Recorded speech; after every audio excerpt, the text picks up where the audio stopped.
Hello. We are back. Some more Jump King. You can see it in the VOD, but I'm streaming a lot. 2 hours ago, actually 3 hours ago, we finished watching Naruto. It was fire. Fire. But the episodes we watched were Naruto training. So, but it still had some fire stuff. But unfortunately, we might have stumbled upon our biggest L in Naruto yet. Well, the first L. The first big L in Naruto. Maybe. If you don't want spoilers, skip for about 30 seconds. Like 1, 2, 3. I would like how the Sinin, the girl, the woman that Jiraiya Naruto went to ask her to become Haki. I would like her helping out Orochimaru. I have not seen the result of that conflict yet. They said, oh, give me an answer after 1 week. But it's so clear that she will heal Orochimaru. And it's going to be so trash. Like you either kill that villain or not render his hands useless. Not render his hands, have this legendary good person heal him over some, hey, I can bring back your the corpses of your relatives. What?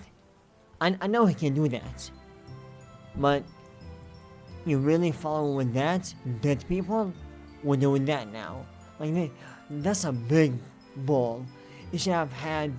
You should not have let Orochimaru get folded like that. That was probably more than 30 seconds, but hey, we're here. Like, it just bothered me that Orochimaru over here, like, yeah, cool, I don't see nothing wrong. Or her, rather. Also, option in game. Audio, controls, save, there's a save. Save forward the controls. I'm saving. Lord knows, hopefully my progress. Now, can I go back to the side? Anyway, I just couldn't hold I couldn't help myself. While here, I just want to finish it. I'm itching. If not, I'll just start off the stream, delete it, and go edit. Whatever. I've been editing that Matrix of You for 20 years. I guess maybe it's just. It's not like that. I know people are waiting for the next video. There are some people that are waiting. But like, like, we're not talking at least 1,000 viewers waiting for my next YouTube video. So I'm like, I can't wait to share my thoughts on the new Matrix. On all the Matrix, all the movies. So I think that's why I've been kind of, slowly chipping away at the video. Like I said, I think I'm done with the gameplays, blank period. Unless somebody edits the video for me, which I used to be so against. An editor? No way. I want to be the one who edits. At some point, golly, Like, at least the gameplays. I'm even thinking, hey, hook up an editor on every front, even the reviews. I'll still monitor it and be like, yo, do this edit right here, because I have some, specific ideas. This wire is bothering me. Some specific ideas, but there are some really good editors that can do some really good stuff. That I enjoy their style, and are similar to my style. If I really wanted the videos to be my style. So, yeah. I'm glad that John Wolf is hopping on that bandwagon as well. He made 2 channels and they all have editors. Again, I could have applied easily and got that job easily. But we're not here for that.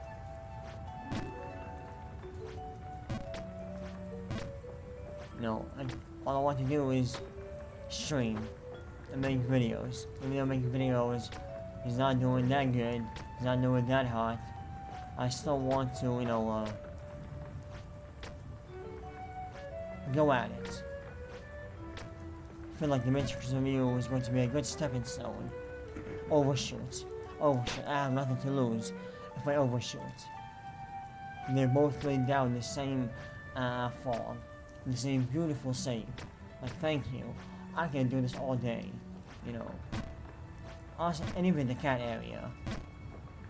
So, yeah, like, I don't know what gave them this goodwill and hooked your boy up in this area, but we're here, Alright, cool. Over here.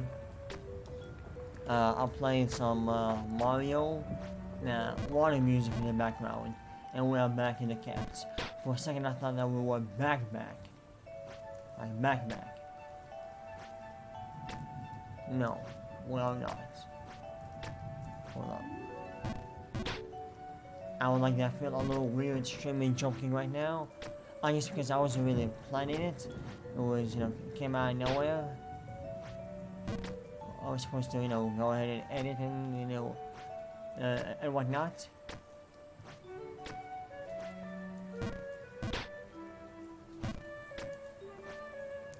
It's always to say, I'ma change myself, I'ma change my ways, I'll get better, trust. It's so easy to say. And it's so sad that it takes a lot of time, like a lot of time. Months on months. To, be on that level that you want.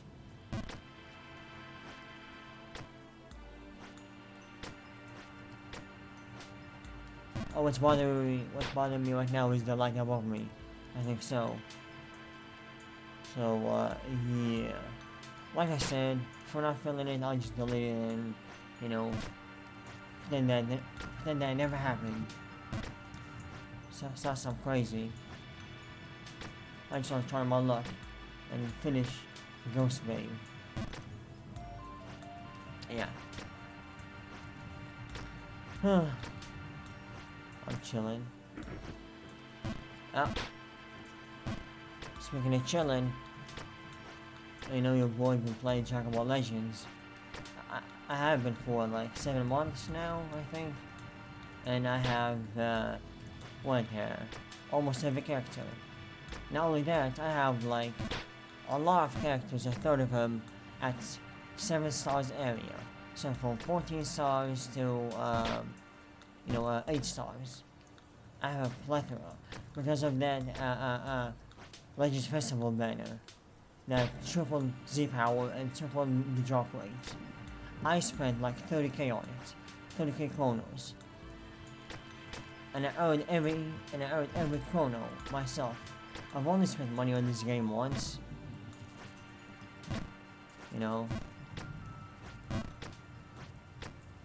I forgot which banner was it. That's what the chronos on.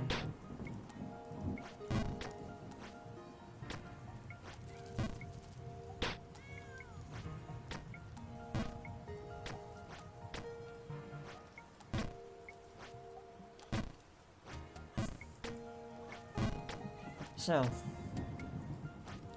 yeah, I'm still scared for B, homeboy. He's been sick for a while, and all they gave him was like some of these ginger pills. And like, it should be better. Oh, you've been throwing up like every day? Here's some ginger pills that should help. And the effect should pop in like 4 days. And he's been taking them for like a month now. Or like 2 weeks or something, I don't know. I went to a hospital. All they did was take a blood test. Saw nothing up. I was like, alright, on your way. Yeah. Some bull, that was. Well, seems to be a bit better. I'm losing my viewers. I can't have that. My viewership is going down.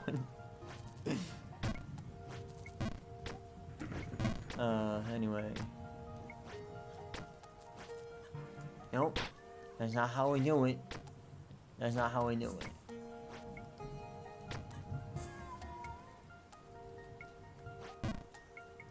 I can't do that. I feel like that could do that. Oh no. Let me try one more time. For this stream. That was it. Good luck. I have the urge to play it offline, get past that area, and then it will be back on.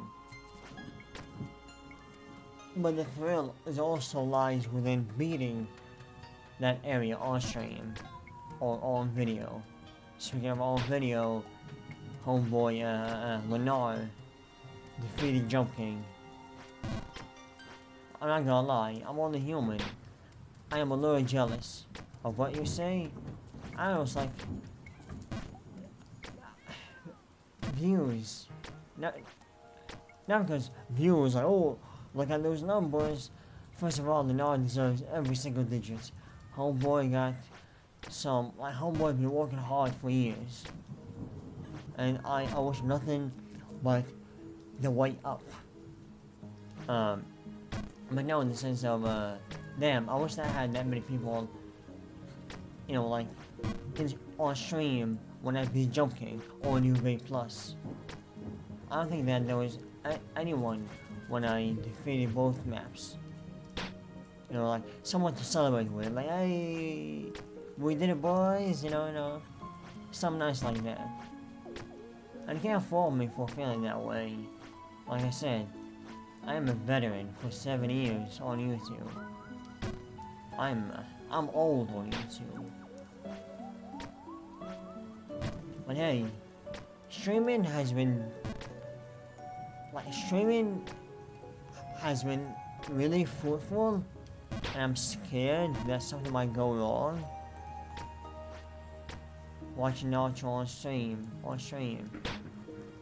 was a good idea. Because it's either on stream or I'm recording myself watching Naruto and making a video. It's one or the other. For God's sake, I put the entirety of Squid Game in one video, in an almost 2-hour long video. Not a good idea. It was a good idea on paper, but that video also took me a month because it was so much monotonous work. That will never do. That was like a lesson learned. Never make such dumb mistakes again. But yeah, like if that video gets hit with a copyright manually, that whole thing is out. Not like, oh, that one episode. Yeah, no, I could probably cut it out with the YouTube tools. You know, still scary. Anyway, Leonard beat. He also beat Getting Over It, which I don't know when, but I do remember seeing some thumbnails of him playing Jump King, Getting Over It. He gets mad easily and he screams, not because it's a video, and you know, get the reaction out. But no, like, that's him, short-tempered and stuff like this. But I like that he's persistent. He does not know about the DLC, because he ended the video with, let me know if there are other games like Jump King, or like Pogo Stuck, the hardest one. Yeah, so I can do that. Pogo Stuck is the hardest one, in my opinion.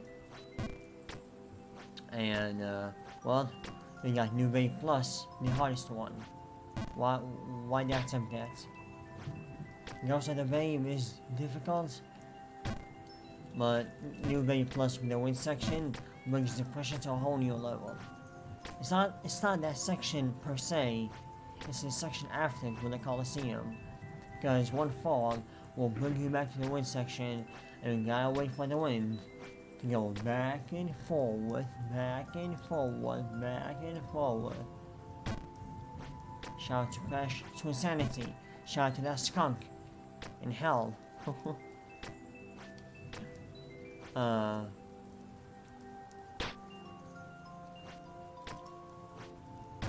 And like like in here, I'm falling by making them jumps quick. But with the wind section, you cannot speed on that section.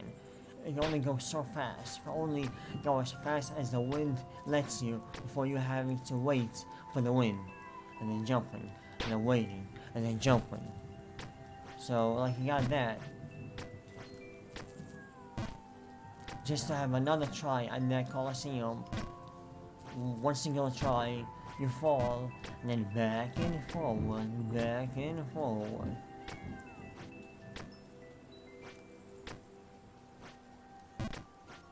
No, yeah, I know this train feels off. This train feels really off. I'm not supposed to be here. Let me drink tea and get the mood going. Cause I'm not giving up just yet on this stream.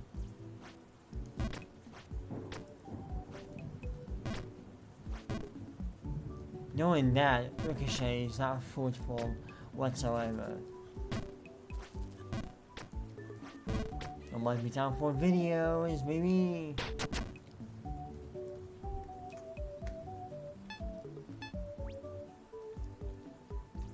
Shut up. Like the cats, I cannot hear them no more. Meow, yeah, say that. Get it out, fella. 9 hours. Is it really 9 hours?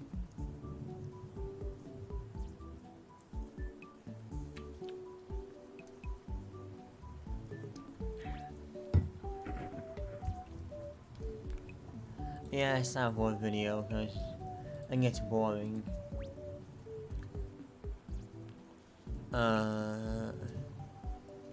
Let's go back to Categories. Right now I'm only playing their videos, Caddy and Jakey, but it's cool. Also I can put out a gameplay, to be honest with you. But no, I just like having, you know, long videos playing.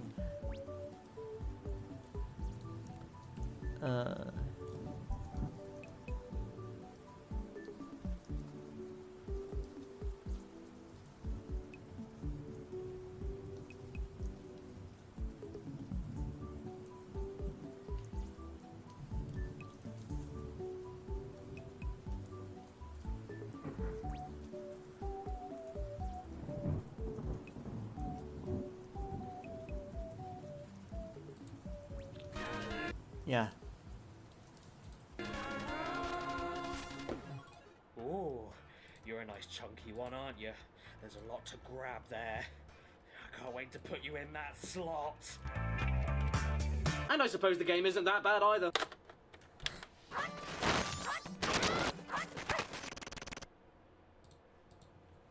And this is why cartridges stay in pens.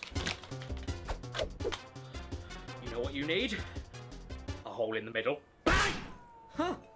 Demo discs. Haven't seen one of these in a while. Do you remember these? No. Yes. Beef. There was a time not too long ago where you could try out a big budget AAA game months before it came out. Yeah, I know.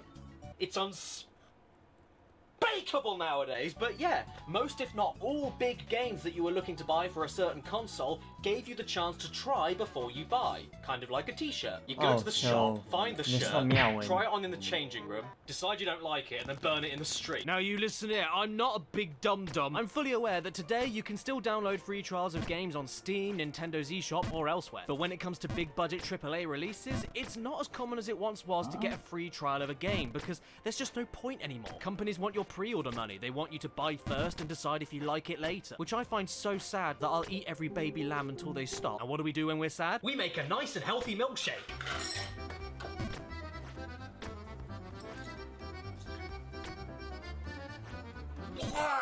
And then we pretend we're children again, because nothing heals a bad day better than...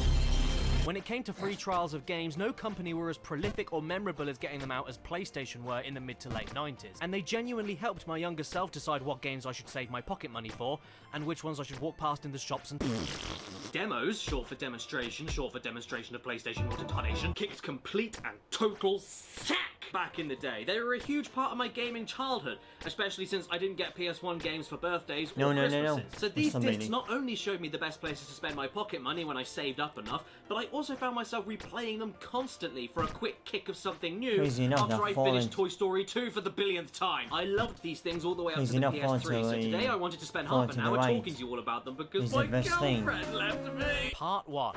A history part of the video. Back in the early 90s, these trial versions of games could be commonly found stuck on a floppy, and that isn't as nice as it sounds. Since PC games like Wolfenstein 3D were so small in terms of file size, it was pretty easy for the developers to chop them up into single episodes or a group of stages and load them onto cheap old floppy disks, which could then be sold en masse incredibly cheaply. This was called shareware. By the way, this song I'm about to play you, I downloaded earlier today, and it's 1 megabyte bigger than the entirety of Doom was back in 1993, just to give you an idea how easy this was to do.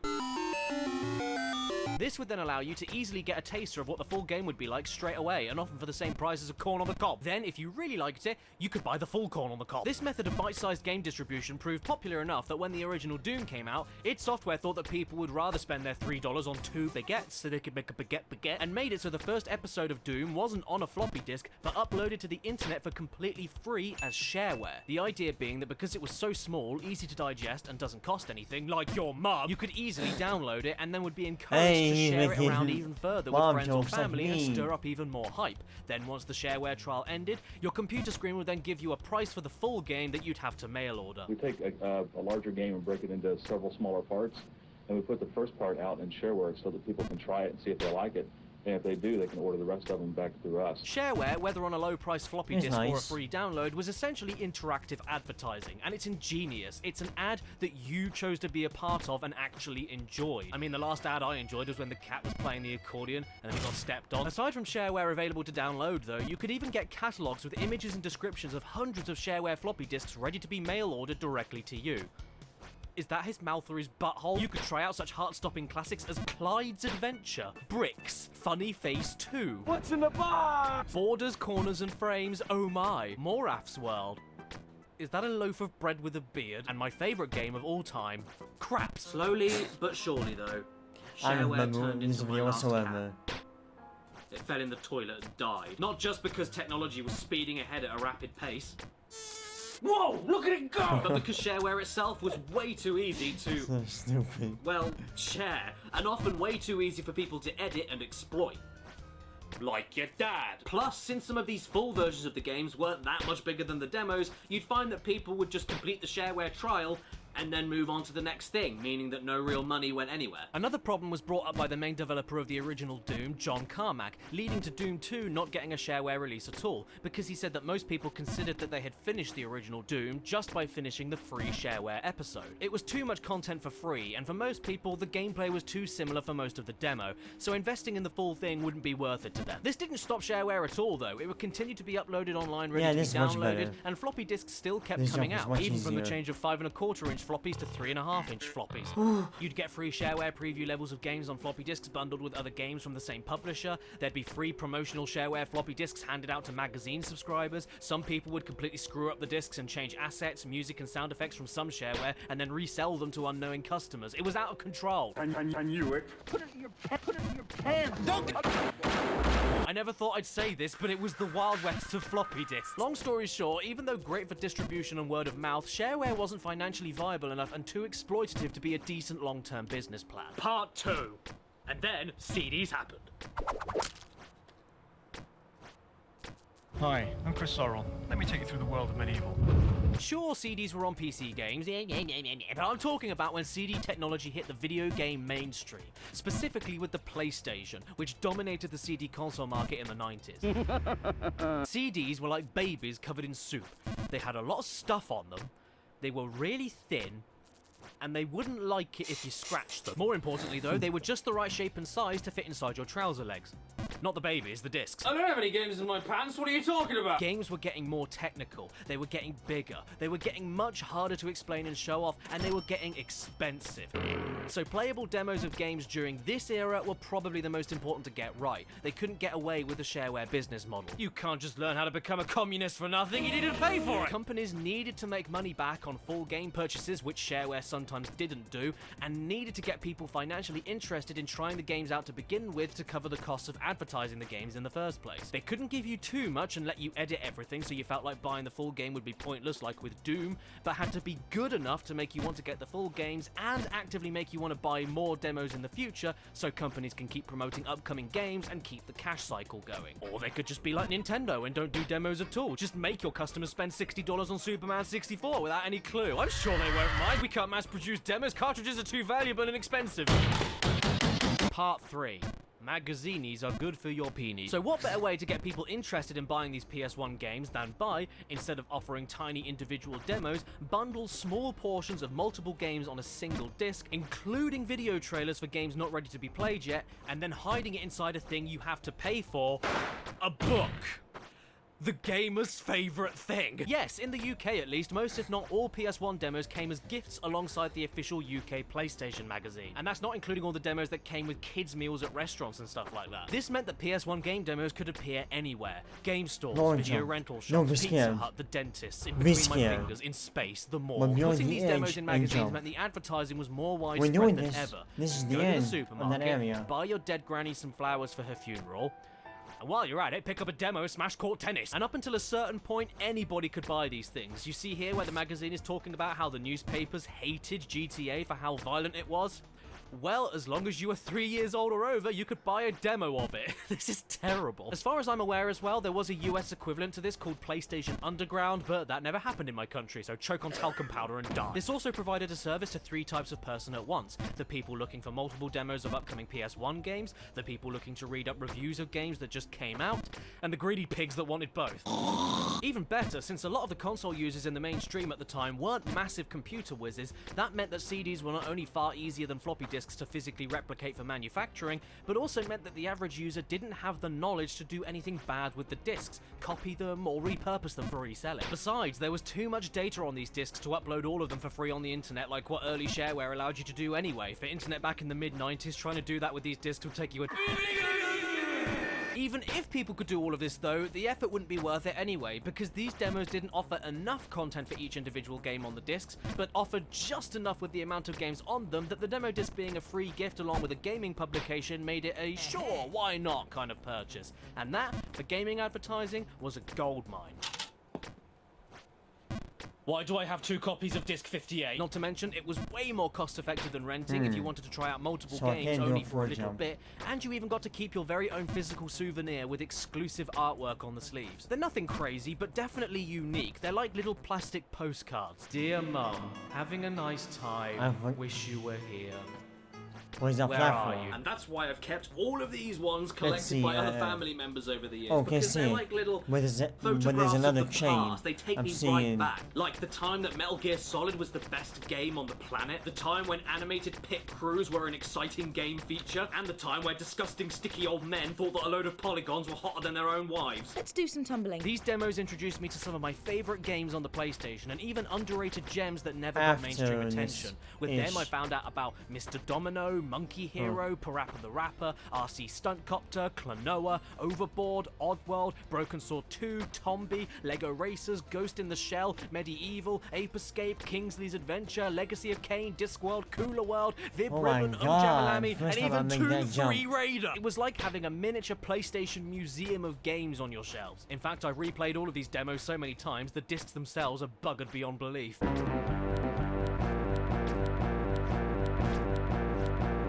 Or they would just stop and boot you back to the main menu immediately. We got it. I know, I hate these jumps. A woman getting into a car, that's all I need. I'm buying the game now. Oh, and if you don't like flashing lights, look away right now. Because this demo disc I have is the most mangled one of the lot. Yeah, I'd love to buy your game if it didn't kill me! Did you know that Q-Bert was coming? I didn't until I saw his nose. Sure, not every demo was perfect, like here when they tell you there's a trailer for Gex 3D, but it's actually for Gex Deep Cover Gecko. They outright spoiled a plot twist in Final Fantasy VII's trailer before the game even came out. Hey, and they did promote some real steaming cack in their time. Oh look! Spice World! Everyone's favourite! They don't just sing, oh I know that, they also like to steal your soul! The music for some of the trailers was a little weird too, like the ending of the Gran Turismo video where it just sounds like someone retching. Sometimes, though, these discs would even give you special features like tech demos, music videos, hints and tips for video games like Tony Hawk, and even extra long behind-the-scenes videos like with the making of Medieval. Oh my god. What the hell is that Oh thing my doing God. there? And let's not forget the making of Disney's Hercules, Let's the go. video game. Face Let's go. Medusa's wrath. Excuse me, say that again? Face Medusa's wrath. Oh, right. Sorry I didn't hear you. I was too busy sitting in my bath working on some moth and ignoring everyone like a Let's go. I was so scared that I wouldn't make this jump. But this was spoiled to me in the last stream.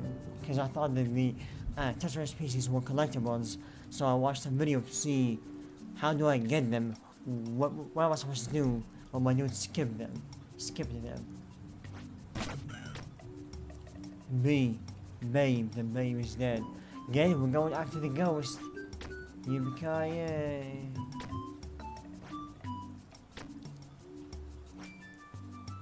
I jump from here? Or do I go down to the ledge? From here? Oh my god, what is this? Nothing? Well, nothing is changing.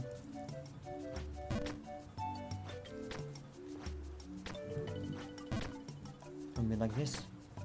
It'll be like this. Here's the waterfall that I was wondering about. Haunted ruin. How's she gonna sit here in the water? Let's go, new area. This stream is staying. This stream is staying.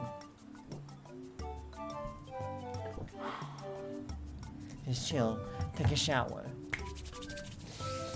Oh, Jesus. That last area of the tower was something, wasn't it? Was something.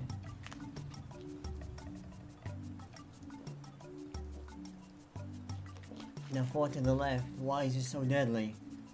Are you serious? Come on, man. Give me something.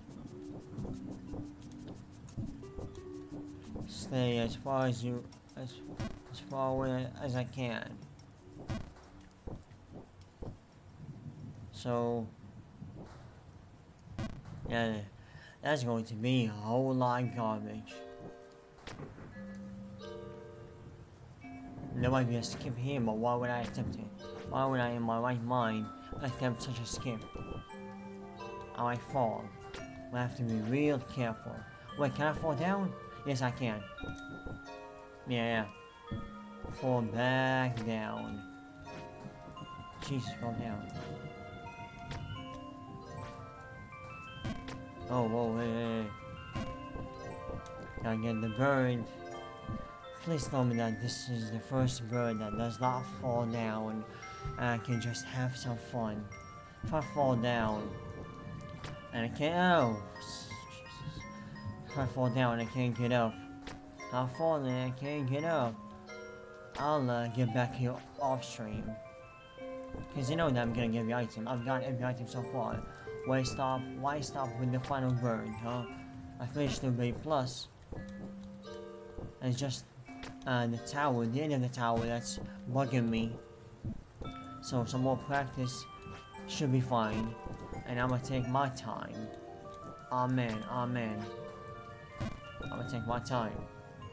Wait. Can I just question?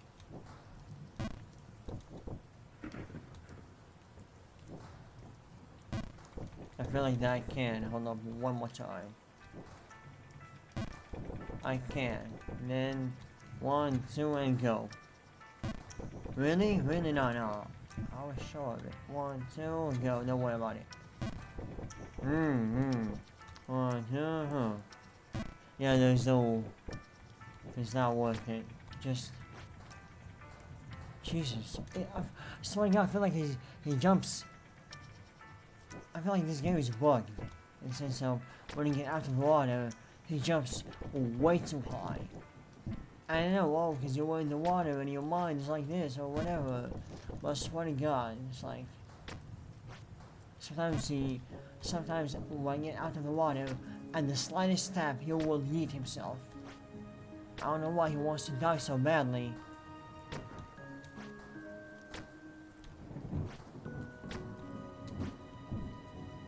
Oh no, that's a hole? No, and you can't even be here. Oh my god, more stuff. More stuff.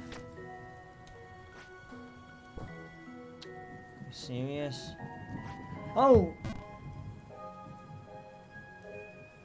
Thank you! Thank you. So, it was sliding me back here. And I thought I was in water. Yeah, it shook me up. But it's okay, it's okay. It's okay. It's okay. It's okay. It's okay, don't worry about it. I thought that was on water. Well, we reached the new area. Let's go, let's go. Alright, cool. 1, 2, 3. I hate the jump. Yeah, like this jump is too tight. Like your mama.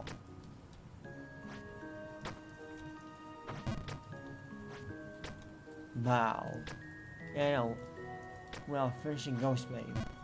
Or at least fall down and get whatever item they want to offer me and finish the rain of items. I don't think the mods have items. But yeah. I just want to be done so I can speedrun it without thinking about I could get this item or this or that. Nah. It's all done. One could say, why not try and get the items after you get good at the game. That's one way to look at it. But I don't know. I guess I could, but it doesn't make that much difference to me. What? It's an hour or two of difference because I have to fall down or something. Yeah, it's just that last screen. The last screen seems to be very buggy. Very not nice.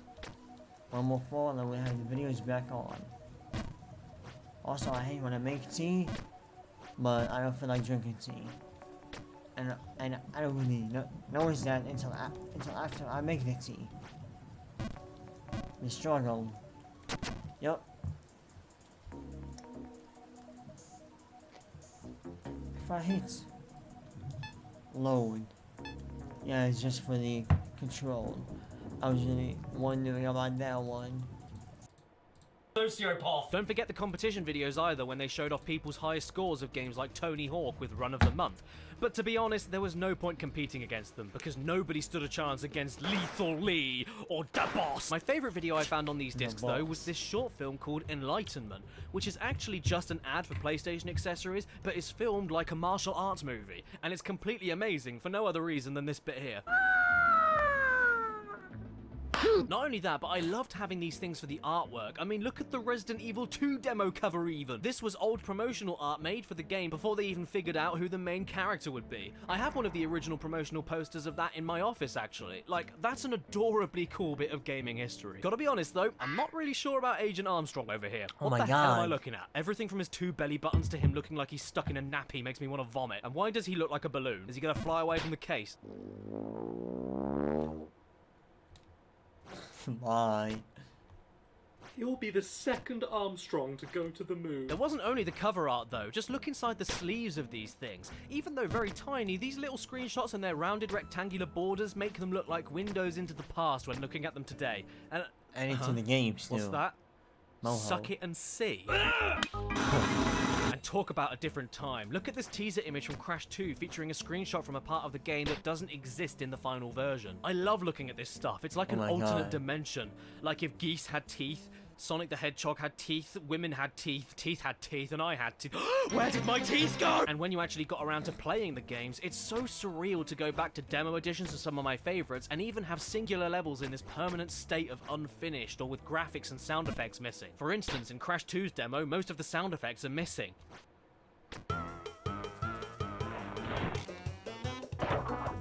And whenever you try to slide jump, Crash just stops in his place after he lands and doesn't keep on running. In Spyro 1, the hub world music wasn't finished yet, so they just used the theme song from the main menu.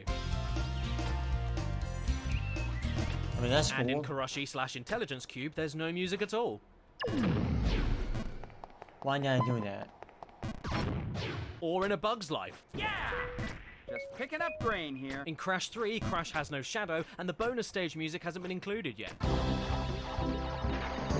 In Medieval's trailer, you see footage from a dragon chase level that never made it into the final game. In Oddworld, all of the areas they don't want you going into are boarded up with demo-exclusive signs they rendered in-game, which they also do with 3D objects in Tombi and even with rock doors in Spyro. And speaking of Spyro, they didn't even finish the rescued dragon scenes for the playable levels they had, so just put the text on screen showing off what they said to you. Run! Run! Which was probably for the best. I'm getting a little run. All of these demos are like interactive concept art. You've gotta love it. What is happening to Silent Hill? You know what?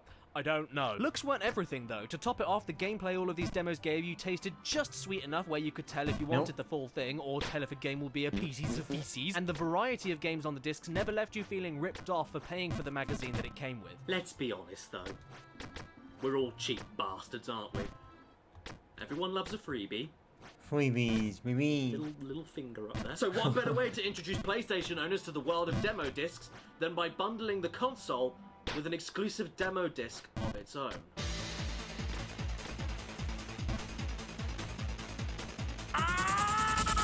Part 4. 1. You cannot get much more classic PlayStation than this. You hear me, Sony? Imagine unboxing your PS1 in 1995 and booting this up. It must have been a visual gasm. Look how 90s this is. Listen to that pounding drum and bass. Check out all of the garbled text that's throwing random stats at you. And look at all of these nouns. Memory, data engine, graphics, RAM. Did you know your PS1 was also a thesaurus? We get a little bit of full motion video, which still makes me want to shrivel up and cry, and then boom! There it is, folks. The second coming of video games. Demo 1. It's a demo, and it's number 1. Hey! I mean, you can't argue with that. Hey, Daddy, it's my turn on the PlayStation. Let me have a go. I'm turning into Bernie Sanders. Just look at this cover, and look at this menu. It's so damn stylish. It's a mixture of Tron and The Matrix. It's tricks. And if the trailer of Twisted Metal is anything to go by, these tricks weren't for kids. With a whopping 5 playable games, 2 interactive tech demos, and 8 videos that showed off pure gameplay and no stupid cinematic trailers, this was most, if not all, of the UK's introduction to the PS1. Just imagine watching videos for Jumping Flash, Tekken, Ridge Racer, Starblade Alpha, and then having the chance to play Wipeout, Loaded, Destruction Derby, and Battle Arena Toshinden. Oh god, Sony, were you trying to make people throw the PS1 in a furnace? Wait, don't worry, blokes. I know how to make people buy PlayStation games. Get an old man and put a fish up his nose. Did you ever want to live out your fantasy of a manta ray swimming slowly towards you while Nightmare Clown music plays in the background? Well, you can do that in Demo 1. Oh my god.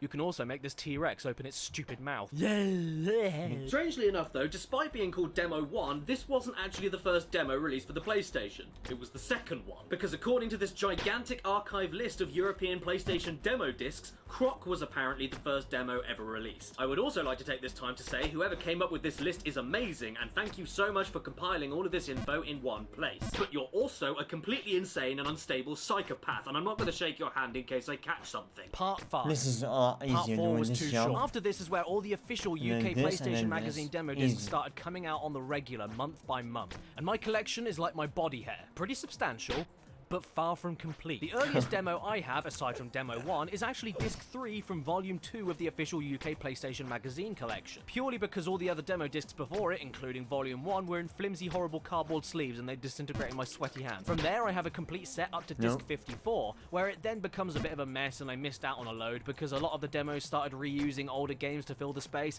and they didn't feel anywhere near as exciting anymore. By the way, I'm fully aware that my collection jumps from Disc 19 Volume 2 to Disc 38, but that is actually the order that it came out, because Demo 19 Volume 2's disc cover is technically Disc 37, which then moved on to Disc 38 and not Disc 1 Volume 3. Now, I don't know anything about the Volume 1 series of these demos, I never played or owned any of them, but I can talk about the start of Volume 2, and these demo discs from the first disc of Volume 2 up until disc 45 are easily my favourite era of PS1 demo circulation. That is the most boring sentence I've ever said. Not only were the game selections from the mid-90s, which meant some of the best PS1 games were still new and upcoming, but every single demo that got released in this period had the trippiest and coolest backgrounds in the menus for you to cycle through the games. And I don't know who picked those ugly fonts I can barely read, but I strangely want to kiss you. Every demo disc released month after month didn't only give you brand new, utterly sickening fonts for the games, but even provided a slightly different hypnotic screen for you to watch and obey the walrus. The walrus is my life. The walrus will look after me. The walrus will love me. The walrus is all-knowing. The walrus is all-powerful. The walrus will guide me to eternity. They had multiple styles of kaleidoscopes, a lava lamp in a cave, an alien having a poo, a twisting electric stove, these really cool gears that look like the inner workings of your console, psychedelic starfish, a pulsating living raisin, a strawberry giving birth to the PlayStation symbols that are crying and screaming to escape. None of these ever made any damn sense, but it didn't matter. They were all simply cool. End of. And you know what? I'm going to give a shout out to my USA brothers as well, because with your demo discs, you not only got some pretty adorable and creative menus, but even got a lady that talked to you. Whew, that was a close one. I wonder why they keep shooting missiles at me. Probably because they're aiming at the octopus on your head. What you need to remember, though, is that as charming as these things are, they are still advertisements for upcoming games, and they were going to say anything to sell them to you. Fade to Black, still one of the best 3D adventures we've seen on the PlayStation. No! Roscoe McQueen, we have exclusive footage of him wielding his famous giant hose. For ages 3 to 10. Carmageddon. Car plus flesh equals big mess. I didn't know Caitlyn Jenner had a video game. Moto Racer 2. The most fun you can have in a leather suit. Well, you clearly haven't been to my birthday parties. Toka Touring Cars. Well, ever wanted to race a saloon car around a wet circuit in the Midlands? For the second Go time. for it. Not Do you want me to buy the game or not? Crash Bandicoot 3. Play a sizey chunk of the Coot's latest. Is that a slur? Coming at you soon, the game of the century. Man, what could that be? Oh god, I don't know. Final Fantasy IX. Brian Lara Cricket. Do you guys like Lara Croft? Well, you should try out Lara Cricket. And the music for this run of the demo discs?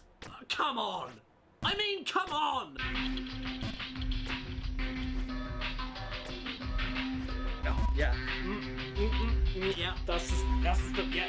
Oh, girl, I'm gonna push out a log! It's surreal, it's ethereal, it's mechanical, it's bassy, it's rich with multiple 90s techno sounds layered against each other. More importantly to me though, it's weirdly relaxing and welcoming for a nice buffer in between the demos of games that you'll be playing. It screams PlayStation to me and how unique and futuristic it was, much like the games the PS1 would be famous for. And combining the almost minimalist sounds with the visuals made you feel like you were being transported to another world every time you booted the demo. It's okay, we're gonna look it back up. Even the game easily. selection noise was satisfying.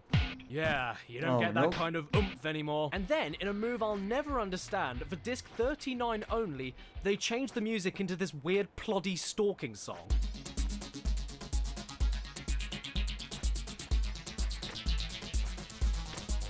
And got rid of that metallic and chunky selection sound to replace it with shutting the garage door. Immediately after that, I guess they had a few complaint letters because it went back to normal, thank God.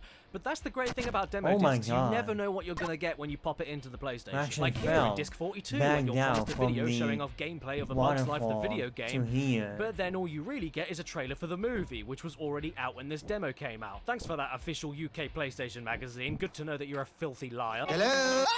At least there are some pretty great trailers though, like for Circuit Breakers, when they managed to play the game and crash their own cars in perfect sync with the electric guitar shreds in the music. Lest we forget, when Disc 9 Volume 2 was released to the public, we all got our first taste of PlayStation's Net Rose. For those unaware, Net Rose was PlayStation's development kit for indie devs just looking to make their own games for fun. With a special mail order, you could grab yourself a region-free programmable black PS1 along with C-language code programs and manuals, then allowing you to hook up the PS1 to a computer and develop your own games from scratch, which you'd then be able to upload to the Net Rose servers and potentially have your games featured in demo discs, and I mean full games, for free. A concept way ahead of its time for sure, and there are some damn good games that would get featured like Adventure Game, Terra Incognita, Blitter Boy, Hover Racing, Time Slip, Super Bub Contest, and the incredible Cone Man, which still has the greatest death sound in video game history. for all the good games Net Eurose had, what was the first one that they ever showed off to demonstrate the power of the technology? Inside My Tubes, the video game. I think the best thing to come out of Net Eurose, though, is the tackiest advertisement I've ever seen. I made better videos in Windows Movie Maker when I was 13. Have you ever dreamt of creating your own game? Oops, sorry, games for PlayStation? No, I haven't. Have you ever dreamt of using something other than Comic Sans? Oh, Jesus in my Christmas. We have an address, people! I'm looking this up. What do you think that building is up to now? Nobody wants it. Well, you know what? I'm not surprised. Oh my if you God. can't even end your trailer correctly, We why fell. should you have a building? From the tower, from the waterfall, onto the bog.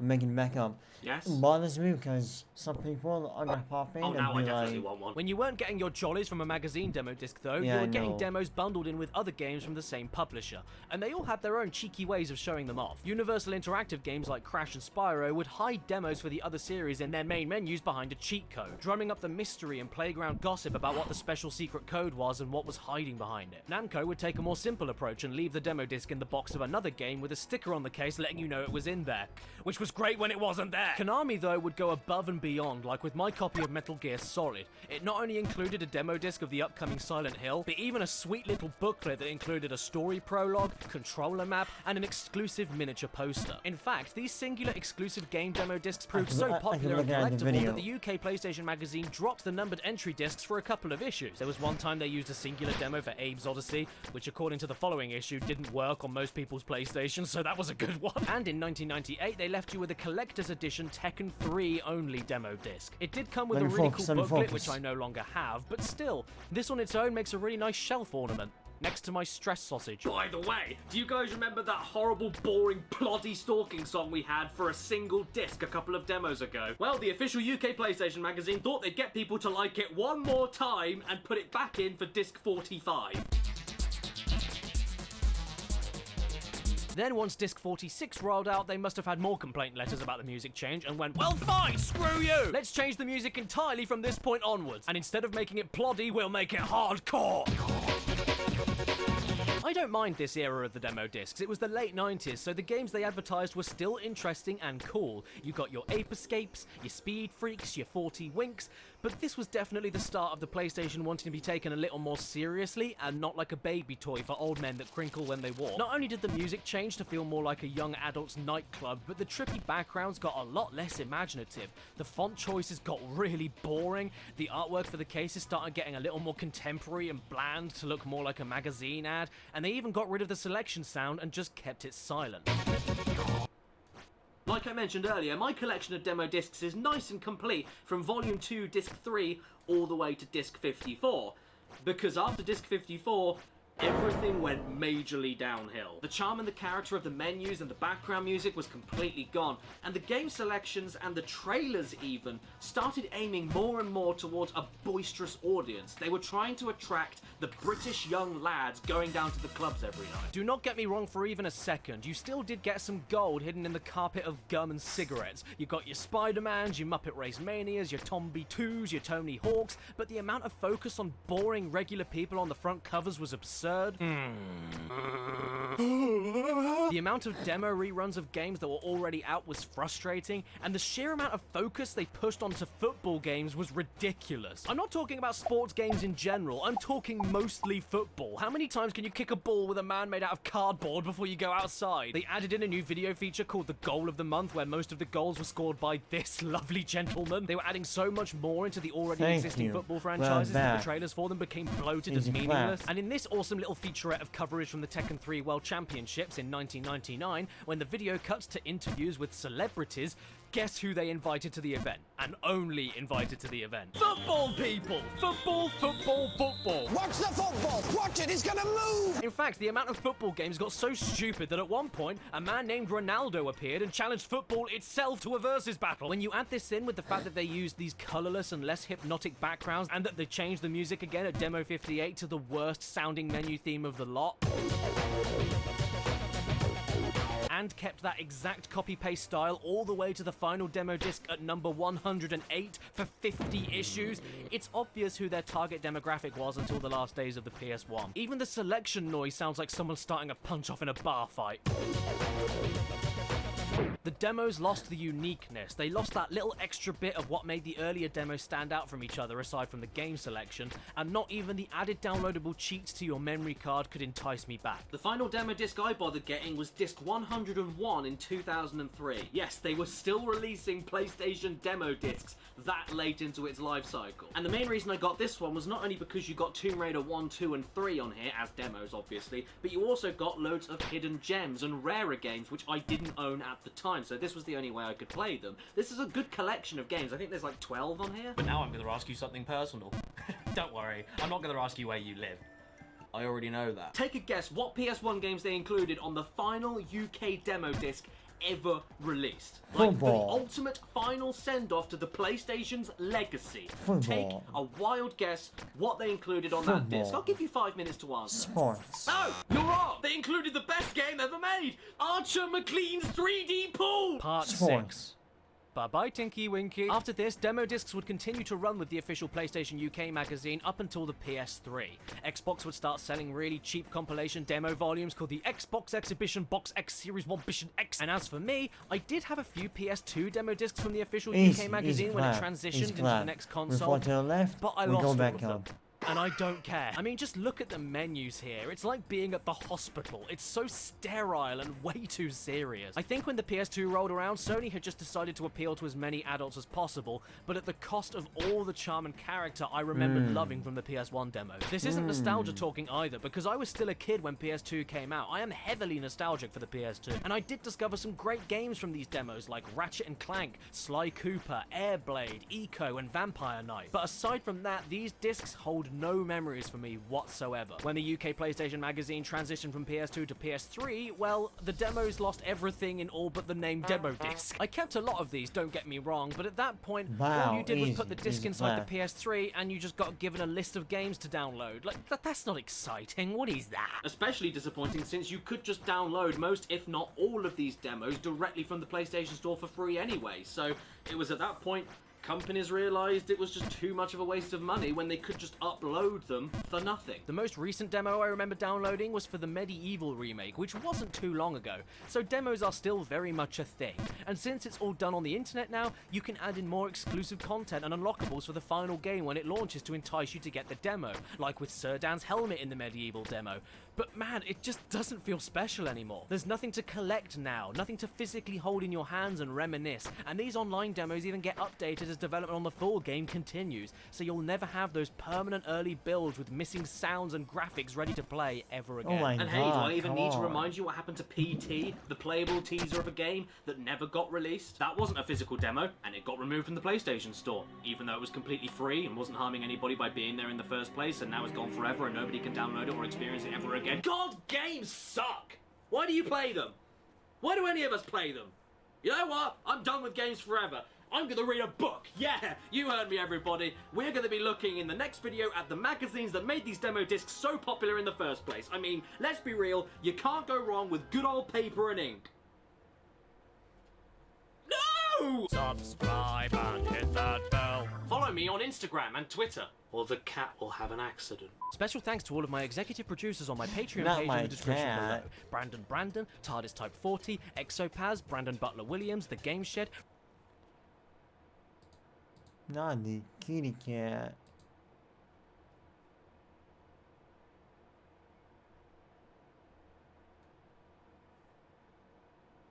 Well, let's continue with the magazine video.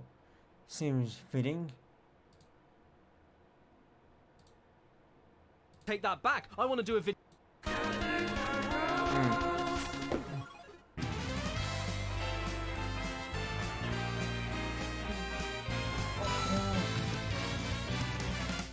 What? There is nothing that can bring your cold, dead heart back to life more than picking up an old video game magazine and looking through its pages. And that's because I'm really lonely. Last time on the Kanekura Show, I decided to take a look at my entire collection of PS1 demo discs, and it was a...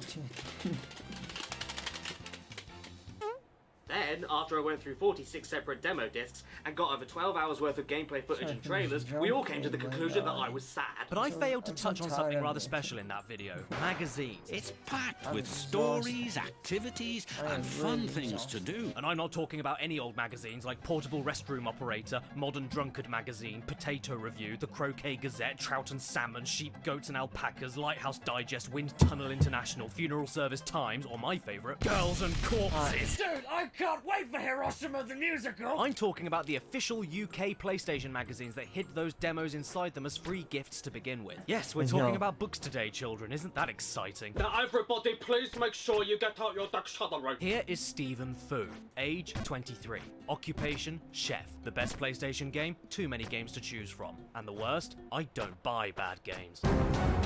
Well, at least he's cooler than Tony Yusuf down here. Why is he completely okay with a box falling on his head? You thought the PS1 demo discs gave me nostalgia? Well, you clearly haven't plonked me down in a chair and shoved one of these in my face. I get so giddy and excited reading these things, I'm not allowed to take them out in public. And like, I don't need to give you a detailed history lesson on magazines, because that means talking about the history of published written text that started in Get Stuffed BC. But for a basic rundown, after the world's first newspaper column was published in 1605, which was aptly named Relation aller Phänomen und Gesamtwürdigen Historien, the idea of releasing printed text media on a regular basis with constantly updated information seemed like a great idea. And then 6 years later, King James thought it'd be very funny to release the same book over and over again for the next 400 years. Newspapers covered general topics and worldly goings-on, but that was just not very fun. People didn't have hobbies in the 17th century. Until somebody called Armleg Nosefoot decided that if lots of people loved throwing waste buckets on the vicar's head, then they could probably sell a regular releasing publication covering all the latest gossip in the world of poo in wood. This turned out to be true, and hobbyists with the same common interests started buying into the idea of these less formal, more satirical, and more interesting news books that covered a single specific topic they wanted to know everything about in as updated of a way as possible. The first documented example of a magazine was a German philosophy and literary magazine that launched in 1663. And then 332 years later, the first issue of the official UK PlayStation magazine was launched for people whose hobby was playing the PS1, which was me. Sure, it was 1995. I was 1 year old at the time, but I knew! You see, if you lived in the UK, the only way you could get PS1 demo discs was if you purchased a copy of the official UK PlayStation magazine, which I think is a fantastic deal. Playing the free trials of games was one thing, but what if you wanted more supplementary material to read for when you're stuck on the seat? When I think of the toilet, I think of mutant winged babies with doughy legs. Opening up these books and reading about all the brand new PlayStation games and hardware information was something that just enriched the experience of playing the demos that came with them. Not just because the games you played as demos were written about in detail inside the magazines with exclusive screenshots, but also because you could feel the excitement of the writers dribbling off of the pages, and you could enjoy reading them knowing that thousands of other people felt the same excitement that you did. Hang on, what in the goddamn hell is this? Mud? Biscuits? Concrete? Why are you telling me to shush, Lara? What do you know that I don't? It wasn't just you, a console, and a TV anymore. It was you, plenty of awful Mad Catz controllers, hundreds of games, and multiple people talking about them while showing off letters from other people also talking about them. And big shout out, who here remembers letters? Post? Mail? Mailman. Remember that? Ooh, there's a guy here complaining that there aren't enough realistic representations of male body shapes in games. I mean, he doesn't mention realistic female shapes, but shut up! Here's a picture of Jin Kazama with a beer belly, and now I want to see more of this in every game ever. Even though you'd usually read them alone, these magazines were strangely social, and scouring through them nowadays feels like opening a portal to the past. Oh my god, look at the old Currys and Argos logos! Woolworths! Oh man, I remember buying games from you all the time before you closed down. Which makes sense because your prices were terrible. God, GameStation. Anyone in the UK remember GameStation? I got most of my PS1 and PS2 games from there when I was old enough to get a bus on my own to the nearest city. Rest in pies. And of course, I must send my deepest condolences to Blockbuster. We all miss you so, so much. The way these magazines were written, the layouts, the pictures, the ads, the colours, it reminds me of when older games actually put effort and love into their manuals to make you feel like you got a free book alongside your game. And speaking of free books, you'd sometimes get exclusive magazine cheat books for hundreds on top of hundreds of games, which they got the idea for after the positive response of the tiny cheat section at the back of the magazines. You know, just in case you really wanted to play Die Hard Trilogy with screaming plants. And if that wasn't enough, you could always call up the 73 pence per minute adjusted for inflation strategy hotline phone number. Wait, what's that on the page? Desperation. Did you know in the mid to late 90s you could even call all of the publishers and game developers' offices directly just to ask when a game is coming out? Can you imagine doing that today? Hello? Is that Konami? Yes, sir. Piss off! They had special features too, like a monthly competition getting people to do the most outrageous PlayStation-related thing, and they would send up to £1,000 to whoever they thought deserved it. Some people got just under 100 quid for stapling a Tomb Raider logo on a speedboat, but others got the full amount, like when this absolute bro decided to get married to his fiancée in 1998, dressed as Parappa the Rapper for the entire ceremony. Mad props. They got sponsored by a dozen game publishers and went around the UK in a decked out multiplayer PlayStation bus ready to play with the public. They went busking with a portable PS2, an amp and a Guitar Hero controller to play the game on the street. The magazines featured multiple developer interviews, small reviews of websites. Oh, sorry, I mean net sites. There were screenshots of nerdy movies coming out like these never before seen snaps on the set of Phantom Menace back in 1998. They did E3 coverage and even retrospectives on multiple franchises, like this beautiful 16-page spread on the history of Tekken games. Sorry, Ken Tech, with a rivalry and family tree included. Also, were you a little bit stuck on Spyro 1 when trying to find all of the dragons? Well, luckily for you, there's 6 pages in issue 41 that walks you through the locations of all of them. And many other walkthroughs of this style would be featured in other issues. Not complete 100% ones, but just enough to give you a helping hand in case you were really stuck. So many mindless jumps. Useful And magazine. There was one time where the magazine got pictures of some employees of Capcom dressed up as zombies with minced beef hanging out of their stomachs, scaring everybody queuing up for the midnight release of Resident Evil 2. And another time where a lady called Melissa thought that if there was a movie about Crash Bandicoot, Brad Pitt should play Crash Bandicoot. The UK PlayStation magazine was packed with so much charm, character, third-party franchises and exclusive article segments that came back month after month that it was enough to convert Nintendo fans stuck with mostly the same franchises. Hell, it could even convert the biggest die-hard Sonic fan. I must go quickly! You even got to find out things about your friends that you had no idea about, like in issue 50 of the PS2 magazine, where my mate Ben here, as in the guy who animates Asduff movie Ben, managed to play the original Killzone before anyone else in the UK, and he was featured in the magazine because of that. And while eating dinner with the magazine editors and all the other members of his group were talking about Killzone, you know, the brand new game that they just played that hadn't come out yet, he decided to say, "Ben doesn't like spicy food." Dude, what is wrong with you? This is good! The official UK PlayStation magazine was just classic. In fact, you could say it was the Badgers Nadgers. Sounds like a slow. It was the 90s. Something else I really like is the A to Z section, which would compile extremely brief reviews of most of the PS1 and PS2 bestsellers at the time. And as each issue came out, they wouldn't only just copy and paste the reviews for following issues. They would often update their scores and their review sentences based on how well certain games have aged and how much lifespan they got out of the games after being able to play them a little longer than on the week the game originally came out. They did this in the Platinum section as well when PS1 games would sell over 400,000 copies in its first year. They would re-review those games that just became platinum, or as you Americans call them, greatest ugly disgusting hits. Re-reviews like this you don't tend to see that often on review sites nowadays, and it's nice to see it in a monthly review column here. I also love to keep these things and read them back for the really old game reviews. Some of them are pretty damn accurate and well argued for the time, and others make absolutely no sense to me at all. This is by far the best tennis game available. 6 out of 10. Gex 3D versus Rascal. Oh, that's a difficult one. What a close pairing. Anyone could win that. I really don't know. Final Fantasy VII, 10 out of 10. A Japanese RPG? You're joking. Why is that so hard to believe? Crash Bandicoot 2's soundtrack, 5 out of 10. Usual plinky plonky music. Are you mental, magazine?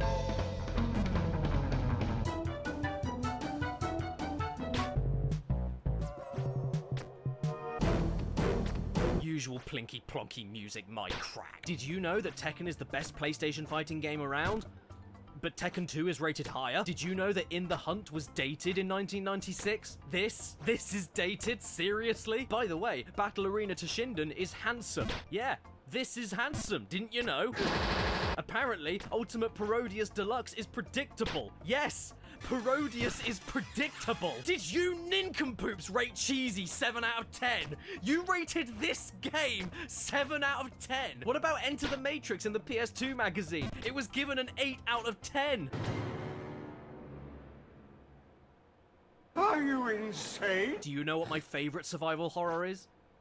Devil May Cry. The my official God. UK PlayStation magazine was I will also play all the unbelievably Matrix games successful in a back in the separate day. video. Not only going on to becoming the I'm best-selling not gonna put PlayStation them in the magazine same in the review. UK, even throughout the PS2, I can PS3, barely and have the PS4 5 end of the movies. magazine, but for a few months it was the best-selling video you game know what? magazine in In the one- world, reaching record-breaking one heights video. in February 1999 when issue 42, featuring a Metal Gear Solid review, an hour-long demo, sold over 450,000 copies in that single month. Goddamn, Roy, what did you do? I have no idea. And that success still carries on to this day. It's nowhere near as popular as it once was, what with the internet and everything, but the magazine is still going strong. In fact, I love reading these things so much that I started collecting every single issue of the magazine from August 2011 to this very day. 113 issues I have so far. I have nearly 10 years worth of this crap, and this is why my postman loves me.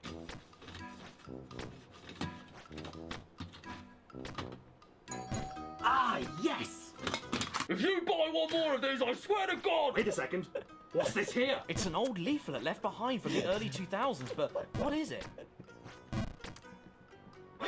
Thanks, Gunship Battle Total Warfare, the smartphone game that definitely existed in 2003 and was advertised in this magazine. I'm sure you have all noticed recently that my videos are the longest and most intricate they have ever been in my channel's 8-year history. And it's sponsorships like this that allow me to do these ridiculous videos about any topic you want to see without me having to worry about the pitchfork of YouTube algorithms. And pitchforks are definitely not what you'll be using while battling on land, air, and sea with Gunship Battle, who are indeed the sponsors of today's video.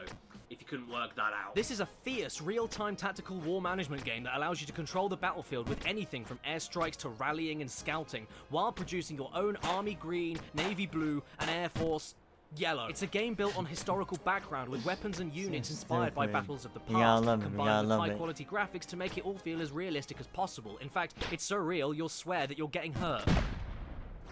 You can even form a front line with players from around the world and enjoy endless strategic battling by connecting to the internet. Which, funnily enough, you can also use right now to go to the link in the description and download the game for free. What have you got to lose, your money?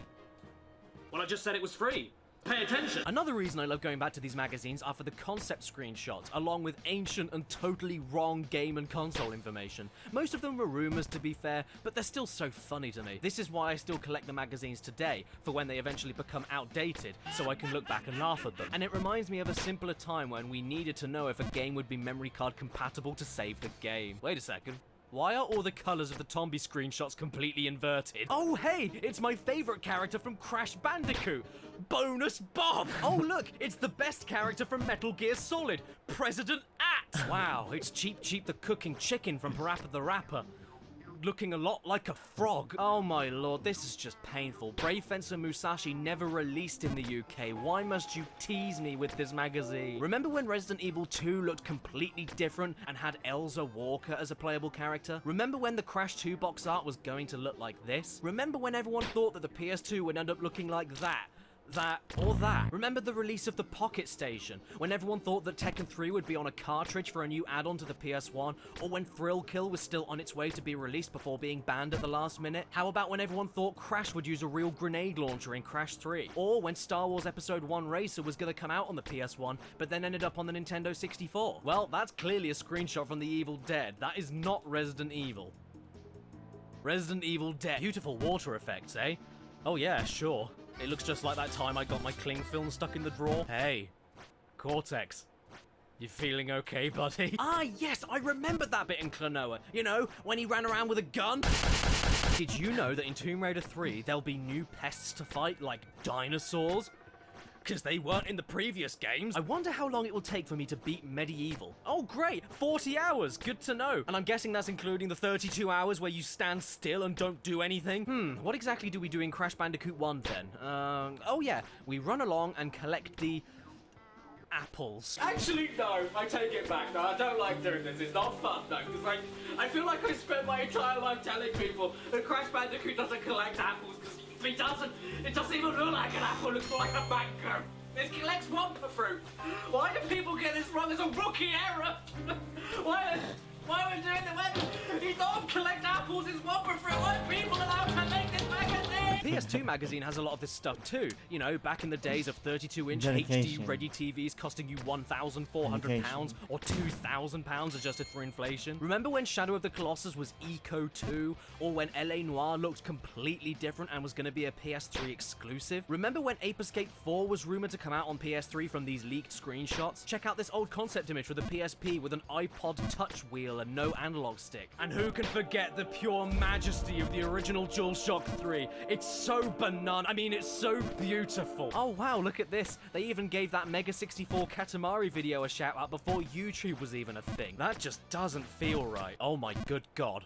For a second I thought that said something else. Gotta be honest though, even though this was the gaming magazine that was in my household when I was really, really young, I don't have that many real memories reading it. I just have flashes here and there of opening the pages and looking at the pictures. In fact, I had to rebuy every issue of the PS1 magazine for this video. Ignore the cover. It was the 90s, this was cool. The magazine that I grew up with and what I get properly nostalgic for is in fact the PS2 magazine. And you're probably looking at the title of this video right now and thinking, oh, well, you spent this whole video so far saying that the PlayStation magazine was perfect, and if it's still doing so well today, then why on earth are you saying it's weird? What are you, high? Well, one of the reasons are the ads in these things. Some of them end up being really strange. Is that a fart machine for only $12.99? But the really weird ones I'll save for later. For now, I just want to go back to my childhood and enjoy it for a bit. I mean, this was a time where tiny widescreen TVs were so expensive that you'd have to win them in a competition for even a chance to own one. And when Bubsy 3D costed more money than Doom. Also, everybody drank Sprite apparently. Sprite, Sprite, Sprite. What's wrong with everyone? Dude, does anyone in the UK remember Sunny D in the mid-90s before it was taken off the shelves and redone because it was too much like maple syrup? Oh, look at all of this retro merch! I remember catalogs of clothes for this expensive Lara Croft brand, but I don't remember these Tenchu pajamas. Very cool though. Look at these Final Fantasy figures. Oh my giddy Aunt Fanny, this brings back memories. I had this old school first edition Lego Naboo Starfighter, and these Crash Bandicoot toys. I nearly had the entire set of these back in the late 90s, and since then, I've basically lost all of them, aside from this singular Aku Aku prop that sticks to Crash's nose. I'm really sad I don't have these anymore, and you can only get them on eBay nowadays. Problem is, they cost more than my first car. Can you believe that Eminem got arrested for video game piracy? Wait a second, is that a Metal Gear Solid pen? Oh, and a Metal Gear Solid hip flask that you can keep in your croc backpack? Oh boy, all of these magazines I got online still have the forms to subscribe to it. Hang on a sec, I'm gonna get my debut card. I get to pick a free game for subscribing? Awesome! Can I have a copy of Crash Bandicoot 2 with a Crash 1 front cover that's zoomed in too far to the left corner? Now to put my details in. Title, King, initials, D, surname, DD. King DDD. Address? I'm not doxing myself. Choice of free game? Cash Banuka 2, Gringotts Steakhouse.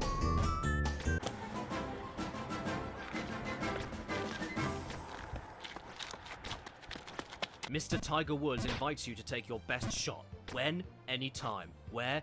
Any place. Is that what he said to his mistress? Give golf balls goosebumps.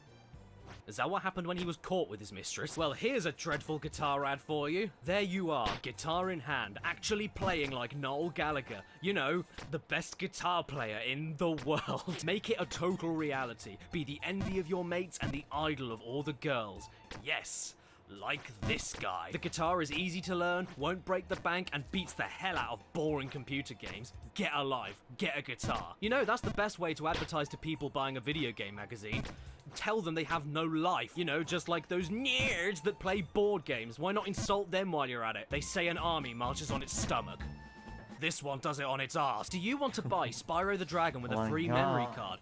Or Toka 2 touring cars with a free small toy car? Logic 3 control station pad, 8 fire buttons with auto fire, ASCII joypad, easy to hold and ergonomically designed pad, England controller. This is really cool. The best picture I found though, this massive 2-page spread ad of Destruction Derby 2. And for some reason, a tiny Paul from Tekken hanging out on the right. Hello! These ads could be pretty creative too, even if they were just still images being printed on a page. Like here, there's an ad for Driver that opens up from the front cover. That's a very small detail, but you will remember the game because of it. And on the front cover of this magazine, Crash allows you to dissect him in order to surgically remove Duke Nukem. Ah yes, the classic tale of the three kings searching for Bethlehem to pay respects to baby Jesus. by following the star of the DualShock. My favourite kinds of ads, though, are the ones that go on for multiple pages and almost tell a story, like with this Heart of Darkness ad here. Little Johnny was enjoying the sedate pace of his new lift to school when... BLAM! He's dead now! Hang on a sec. Is that a power glove? For the PS1. Why didn't I know about this? I need one for a video post-haste. Actually, no, I take that back. I want to do a video on the G-Con bazooka. How in the mother of Christ does that thing work? How about the drink can clasp for your controller? Actually, no, screw the glove. I want the PlayStation controller that's a shoe. Yes, this is a real thing. You try playing a game while pressing buttons with your toes. It may be agonizing, but at least Tarantino will hire you for his next movie. Just dunk it. We put the S in action. What? Saction? Yeah, like I said, these ads did have the potential to be pretty strange. But don't worry, it only gets more disturbing and disgusting from here. Ooh, just what I always wanted. A full spread, high quality shot of the faces in Spice World. This is okey doke lick stinky poke stick. Do you know the best way to advertise a new golf game? Use a bleeding dead rat. Ah, just what I wanted in my PlayStation magazine. An adrenal gland. What were they thinking? Come on, kids, buy our new game. It's got a man in a broken submarine that's trapping him with broken glass and he's drowning. And you look me in the eye and explain what's going on with this page. I thought this was an ad for a video game, not an excuse to call a therapist. And the weird world of PlayStation magazines doesn't stop there. There wasn't just the questionable ads, but the magazine itself had a seedy and sticky underbelly. You see, when the UK PS2 magazine properly kicked off, a lot of the writers and editors for this thing started trying to appeal to lads. Don't know what a lad is? Good. Alright, fine, I'm being a really unfair judge of character here. I'm sure that everyone involved in the publishing of this magazine throughout the years were top people, but there's a reason why there's an entire paragraph in the magazine's Wikipedia page dedicated to how the focus of the magazine went from video games to bare breeds. In the early 2000s, with the PS2's launch and sales figures being more intense than anyone could have predicted, more general audiences than ever were picking up a video game console for the first time. And not just for the built-in DVD player, but because it was the trendy thing to do in Britain. Everybody and their nan had a PS2 back then. No. However, official PlayStation magazine sales were dwindling, especially when compared to the staggering 500,000 copy heights it reached in 1999, because so much of the PS2's general consumer base only wanted a DVD player with family-friendly party games, or were young adults who wanted to play a singular game that everyone else was playing, like GTA Vice City. Think of it like how most people only got an Xbox for Halo. This meant the magazine had a big problem. They needed to appeal to a wider audience to let people know the PS2 had more to offer them, and so for the early 2000s, a massive chunk of the general UK gaming population at the time, boys would be boys types, you know, lads, were the next big market to attract to the magazine, which it had already done okay before in the PS1 magazines, with plenty of football game coverage, and with the fact that gaming was still pretty male-heavy at the time, but it was still seen as a pretty uncool hobby for anyone over the age of 18 with oi kinds of friends, so it only made sense to try and make the magazine more appealing to them, but this also meant that the quality of the magazine and the tastefulness of the magazine dropped so heavily that yes, it got its own mention on Wikipedia. This here was a best-selling phone wallpaper for the PS2 magazine back in 2004. Chav and proud. That gives you the best idea how downhill things went. And can I just say, for as awful as the magazine would end up becoming, I still can't help but love it. I mean, I'm a cringe connoisseur, and the stuff that happens in this magazine is so cringy I practically turn inside out. The earliest issues of the magazine when the PS1 was still active were, as you'd expect, trying to appeal to new adopters of the idea of a CD-based video game console, or, well, video games in general. It's genuinely well-written stuff and very entertaining, even if you have no clue what a rock-solid hard was. And even better, if you were already into gaming or already into PlayStation, there was an undeniable passion and wit behind the text and interviews that only you would be able to appreciate. Like with this interview with the original Grand Theft Auto developers. Why should anyone care about your game? Peer pressure and Satan. That's incredible. These issues do have the occasional outdated comment or remark that would get the mainly known to have a giggle, such as here where a fan writes in addressing a comment that the editor made in the previous issue, saying that 96% of their readers were men. He makes this really awful, long-winded joke about how he's so offended because he's definitely 100% a man, but they've now told him there's a 4% chance that he's not a man, which means there's a 4% chance of him being remotely female, and that means that 4% is thinking about doing the washing up and the ironing. Oh my god, this is too hard to read, I'm sorry. Oh look, guys, you ever been in that situation when all you want to do is play your vidigums, but those women keep getting in the way? Bloody women! They don't play the station. They don't eat pizzas. Look at them not understanding anything. Am I right, boys? And then, Ew, this lady I called hate it with Wendy a passion. jinxed it in December 1997. They gotta At least you change. don't have to resort to printing topless pictures of Lara Croft like some magazines. Well, 70 pages later... Lara exposed. Watch out, everyone. We're scanning her top. They're coming out. What's that? Too extreme? Not for her, it isn't. Buy one, get two free. Check this out. In this letter, a guy complains to the magazine about his wife, who he calls her indoors.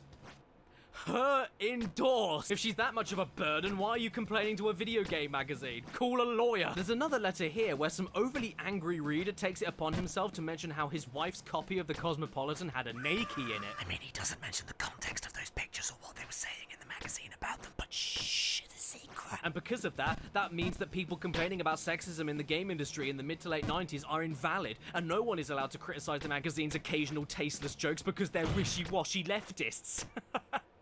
Okay, calm down, man. And you know what? I don't care what gets shown in magazines or what jokes you make inside them. People can look at whatever they like and do whatever they want with what they see, as long as no one's getting hurt or harassed. Whatever floats your boat, I don't care. Same with making jokes. A joke is indeed a joke, as long as it's not mindless and pointless hatred. Go on, have a laugh. But with both of these examples, context is everything. Yeah. Did I purchase this magazine to stare at some models and then Yeah, have a go like- at my wife behind her back? No, I want PlayStation games. And if a bad or tasteless joke is in I here, don't want- then it's still Look a at bad and titties, tasteless look at- joke. Whatever it's for about. looking And if at your little joke titties. is so I bad don't and care so about blunt that that, it doesn't my come guy. across as a I'm silly playing innuendo, junkie. but instead a I statement, came for men. then yeah, I'm not surprised that multiple people complained. And I agree with the reply made by the editor here. They go along with the opinion that anyone should legally be allowed to see pictures of adults that they want to if they're looking for them. But this argument is redundant because this is a PlayStation magazine about video games. A perfect answer as far as I'm concerned, especially since they also admit with characters like Lara Croft that they do unavoidably show off some assets every so often. But it's never the entire point of the magazine, and any passing comment about anything like that is literally just a funny one-off passing comment about how blatant the designs of some of the games and their characters were. But other than that, it's a PlayStation magazine, not the Cosmopolitan. What more do you want? You want something a bit more blatant? Then I suggest you pick up the latest issue of Girls and Corpses magazine. I hear that Gwyneth Paltrow's toxic shit is really ripe this season. By the way, I'd like you to do something for me. Just take the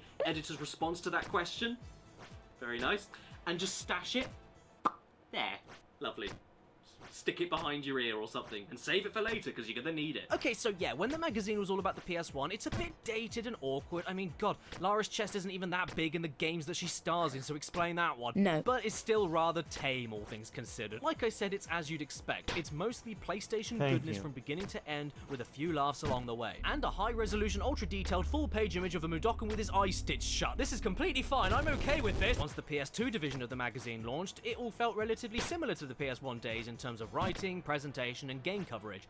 But a few issues in, sales were starting to dwindle because of that cultural divide on who was buying the PS2 in droves in the first place that I was talking about earlier. Most people didn't care about reviews of multiple types of games, they just wanted to play the same things everyone else was playing and have a DVD player. You know, they wanted to be cool and trendy. So as soon as November 2002's issue 26 hit for the PS2 side of the magazine, that's when it got a bit of a redesign and it started dumbing things down to try and attract even more of what they saw to be their largest target audience with more terrible gags. And then by issue 34, the PS2 magazine was redesigned again and basically became loaded with an extra dash of FHM and Winnie the Pooh's Rumbly Tumbly Adventure. Remember the magazine editor's reply to that weird letter they got about women apparently not being allowed to complain about nakies in this magazine? Well, I want you to get that comment out right now. Yeah, come on, give it over. Yep, just behind your ear, get it out, yep. There you go, there. Smells fantastic! What does it say? That the argument against more adult content is completely redundant because you're talking to a PlayStation magazine.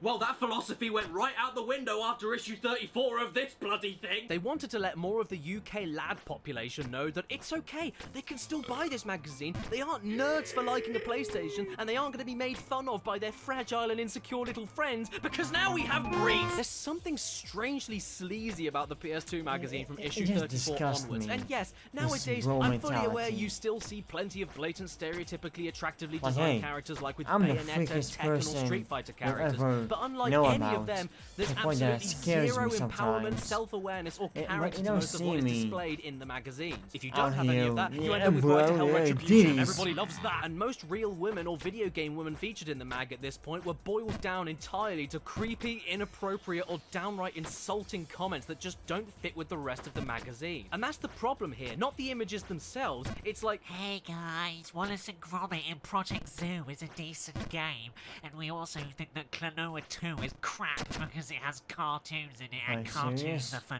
nerds. But if you like the PS2 itself, that's completely fine. It doesn't make you a nerd. I'm really sorry. Please don't hurt us. Look, here's a woman. If you play PS2, she'll get into bed with you because you're cool. PS2 is cool. Not the nerdy games, but PS2 is cool. Here's a man. Did you know that he thinks that Samantha Fox is a minger? He wouldn't even give her one. Now, I am fully expecting a few people to call me out because I, just for one example, have indeed made jokes about Lara Croft's pizzas in my Tomb Raider video years ago, but like, the point of those jokes was that the designers of the game put a ridiculously polygonal, scantily clad woman in a sub-zero system of caves in a vest and short shorts, and that is ridiculous and worth pointing out and laughing at. I still love Lara Croft, I still love Tomb Raider, but it is silly, hence I joked about it. This kind of stuff doesn't seem to have any point to any of the jokes. In fact, none of the parts they write even come off like a joke. There's no puns, tongue-in-cheek writing, or anything. Women drivers, eh?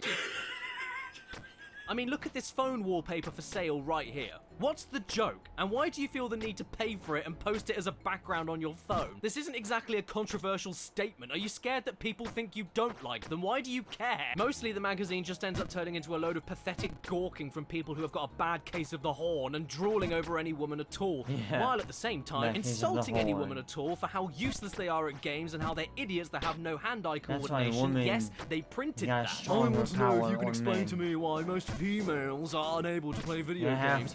I know there are some women out there who can, but the majority of them are useless. They can't seem to work their fingers individually. They refuse to follow simple instructions. By the way, ignore that. If you're a woman that plays games, that's okay, as long as you're even vaguely attractive. All of this is objectifying in its purest form, and it comes across as desperate and creepy in a video game magazine of all things.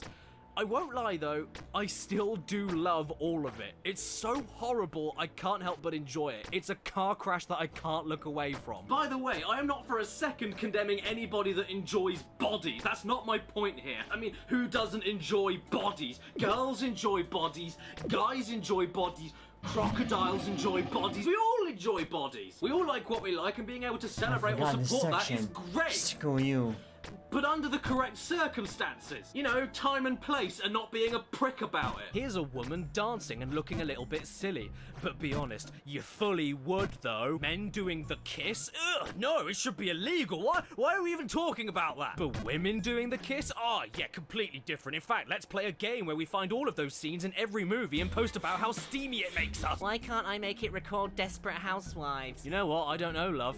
Why are you licking component cables? Look, we found a skirt shot with pants in it. We've never seen pants before, so we zoomed it in. This extends to the utter plague of pages dedicated to naughty mobile phone downloads, which never used to be this vulgar. In the beginning, they just allowed you to call up a number and get ringtones or black and white wallpapers for the tiny sum of £4.50 per ringtone. Yes, adjusted for inflation, that's £7.10. We made it again, boys. Let's go, let's go. Topping hit, and you already had to cope with your phone looking like that. Well, I suppose it looks better than that. Yeah, in the first few issues of the PS2 magazine, it was totally normal. Celebrity crush wallpapers, terrible Java games like Rayman 3 or Nightmare Creatures, just in case the PS1 version wasn't pixelated enough for you. There was that horrid sweetie chick that sung those repugnant songs. Oh my god, the fast food rockers were #1 in the UK charts in 2003. Why haven't we been nuked yet? But as it went on, it got saucier and saucier. with a nice picture of Andy from Little Britain for good measure. And she will be loved if she has a pole. And then they started putting so many pages full of nothing but hotlines for people that just couldn't help themselves and needed servicing right now. And I mean, having a few phone numbers for variety, I'd understand at least. But most of these are basically exactly the same thing. How much money were these businesses making? As a customer, how do you know which is the best number to call when they're all the same? Jesus, there's just so many of them, and why are some of them so unappealing? I can take two at once. Are you animal enough? I'm fully plucked and ready for action. Well, that line didn't sell me. But that picture definitely did. That makes me want to call right now. Instant text chat. Send tarts to...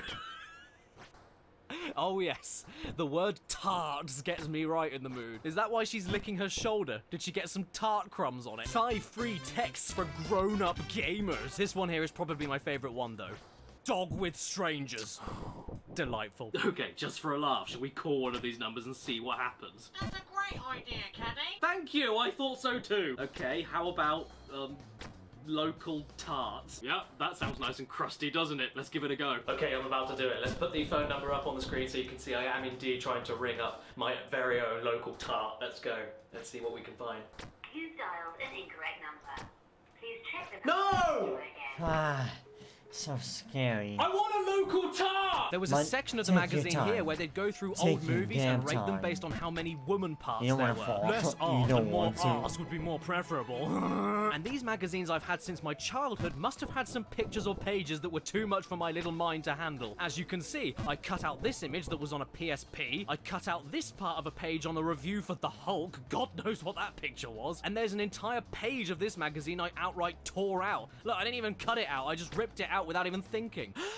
Maybe I knew about Kevin Spacey all along. I don't remember what any of these pictures used to have on them. I think my mind must have put scared. them I'm out. scared. But yes, I did manage I'm to scared. have these things in my childhood. You heard me correctly. Because when I was younger, I just wanted the PS2 demo discs, and my parents never worried about anything that bad being in the magazines because it was video games. So if I ever wanted the next demo to play, I just picked up the magazine, put it in the shopping cart without looking at the pages, and then they would pay for it, no problem. However, the absolute lowest of the lows this magazine would reach was with the ending page segment called Rate Your Mate. A column dedicated to women only, very important, being tempted into sending risque pictures of themselves for the promise of a random prize for their boyfriend, which the magazine would then review and then rate out of 10.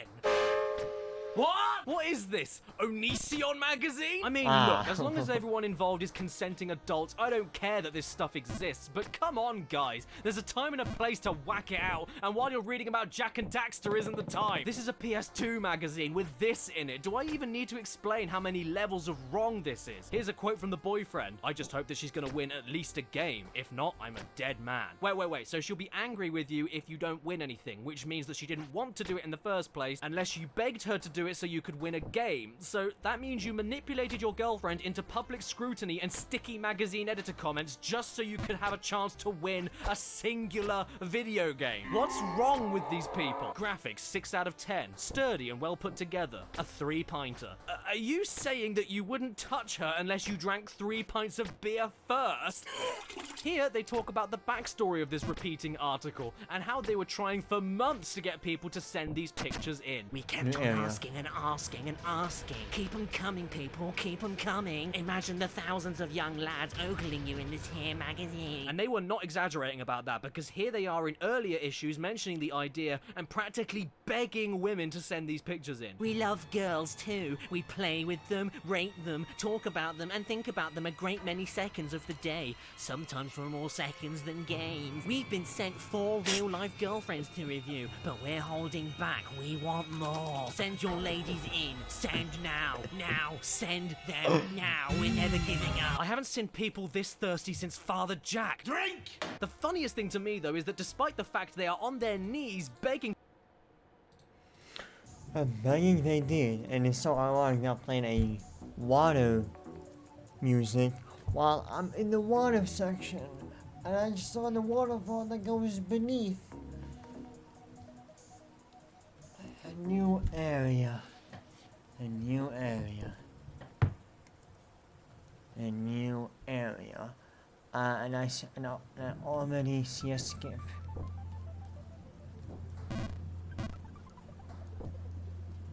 We're doing this? So my man is not going to ricochet off that thick-ass platform that was higher than me. No, he's just going to jump over it. But that's stupid. Nah, we're gonna run it. No. If the game wants to be like this, we're gonna run it. I'm just following the game logic. You know, you ricochet off walls all the time. And it looked like right for ricocheting that spot. And then they were like, nah, you can't. We're not gonna let you do that here. No. And they made me fall down a screen. If I fall down, and I'll be heated, boy. So let me make sure that I get this right. I might be able to actually beat GHOSTBABE in this stream. Hey, dream big. Am I right, lads? Boys. On the corner. Not in the farthest corner, and do a thing. It should land a better jump. Oh, what the frick is that?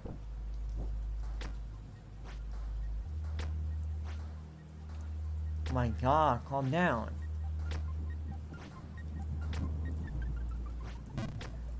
Hit the wall. I can hit the wall, but it's too risky. I might be able to make a full jump, hit the wall, and land there. I'm not risking that since, well, again, I'm very new in this area. Ooh, I would like this. Yeah, we're back here. You see that skip? This skip right here.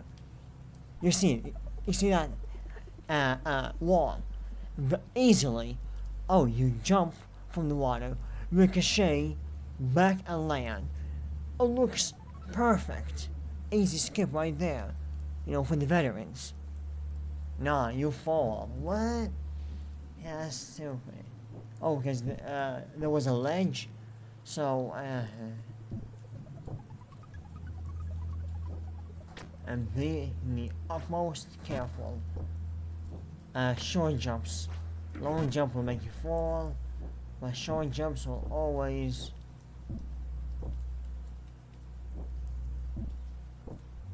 I don't want to fall, Jesus. Come on. What did I say? What did I say? It's okay. It's okay. If I fall one more time, I might look at a speedrun to see if that jump is possible. Because it's the only annoying one. Yeah. Sheesh. Weesh. Nope. Of course, more water. The bog was not enough. Let's bring it back. It was a cool idea in New Bay Plus to have, you know, upside down section, you know, like in water. With the water, not me. And then they were like, oh, this is just do it over and over. Damn is. Oh yeah, I forgot the bird. He's not going to let me win. He's going to fall down like a little bit, and you know, make me chase him. Well, either way, this stream or the next, we're done. Because even if I fall to chase the bird, I'll do it off stream. Go over here, easily go over here, long jump.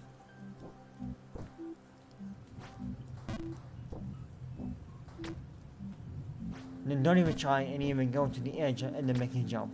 You might easily slip off. Like that fall, you're back to the tower, the beginning. So keep doing this for eternity. I would like the jump after it. That's not a long jump. Maybe you can get away with a long jump if you're at the farthest corner and then do a long jump, but no. And I see the ledge. My god, this is so garbage. One more attempt, and then let me see a skippy. on this platform alone. Just this platform. Yep, let me not waste time. Can I do that or not? Because I'm sane enough to not try it myself. With a fall. One mistake and you're falling down. And we're this far in. Sometimes you have to be smart. Gosh darn it. So, it doesn't help that this is I'm watching a task video. Also, no, pause. Oh, freak. We're back with more, we're back with more. There's a skip here? Yeah, that's too sketchy. Yeah, no, that's too sketchy. Not worth it. It's an easy area. And this area is called Haunted Ruin. Kind of forget.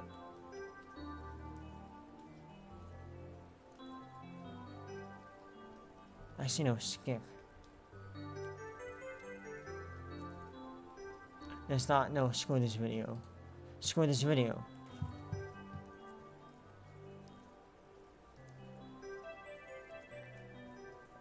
Hold on.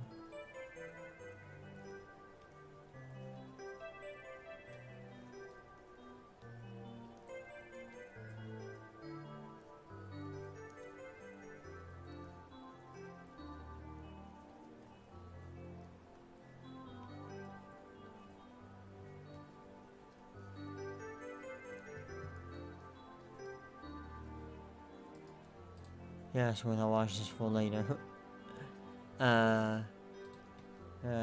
Jump King. Ghost Babe. Come on, stop playing with me.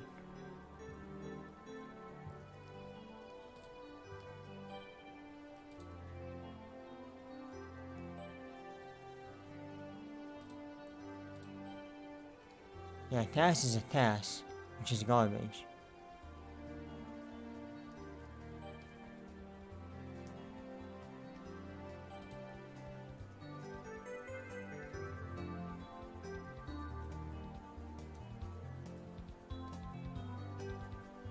Hold up, let me watch. Play the music.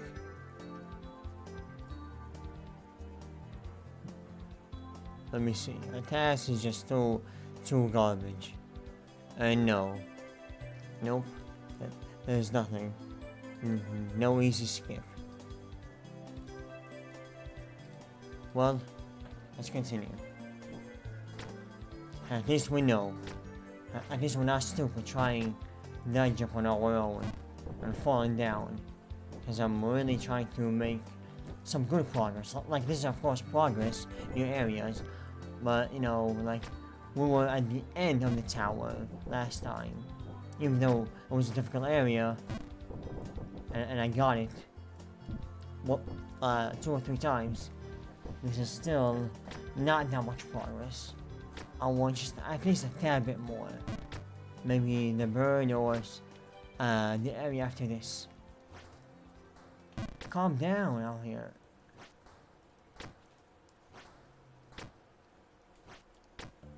Thank you. Thank you. Fall to the water.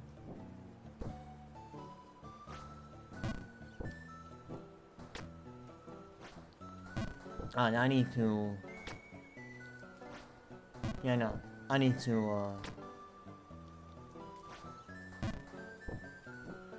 It's an easy jump, it's not difficult, of course. But again, I'm being real careful. Oh my god. And of course this garbage and fell. Of course this area, I'm like, how do you fall here? Like this. You slide. But we got it, again, as long as we're here, we should be straight. My hand is sweating. This game is sweating. And as a controller player, I can never go back to a keyboard. I just can't. Jump King will always be played with a controller in my hands.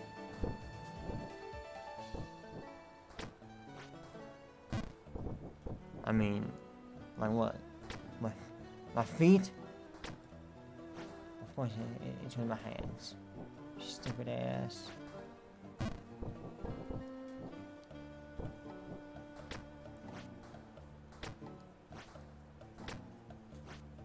Ah, that scared me. A little too risque. A little too spoofy for your boy. Come on, I thought, like, I'm trying not to dwindle out too much on that jump. Ah, Jesus. This sucks.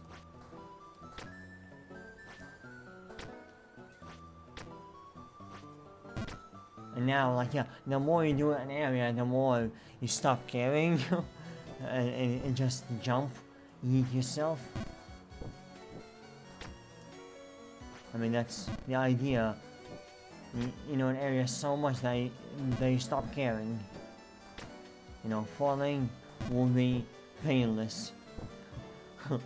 You know it's gonna happen. You know it.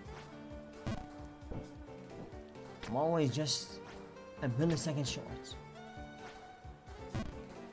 Same mistake. You hate to see it. Yeah. Get back up there, stop playing with me.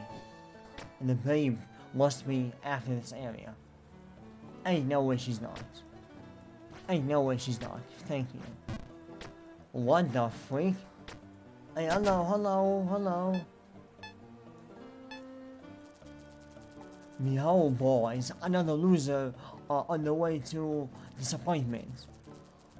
Looking for in the way of smoking Habib or something. This was too fast.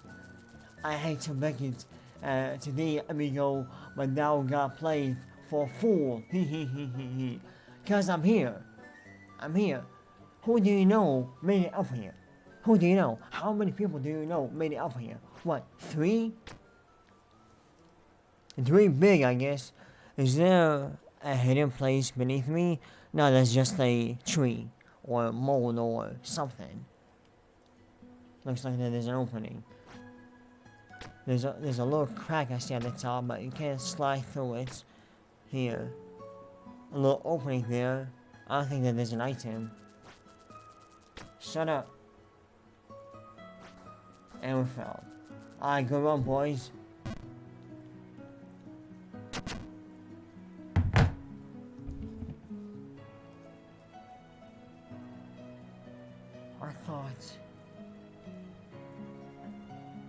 I thought that we were going back to the waterfall. No. Jesus. Sweet on. I don't care. I don't care.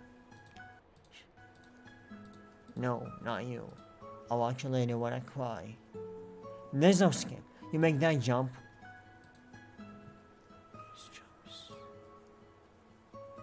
These jumps.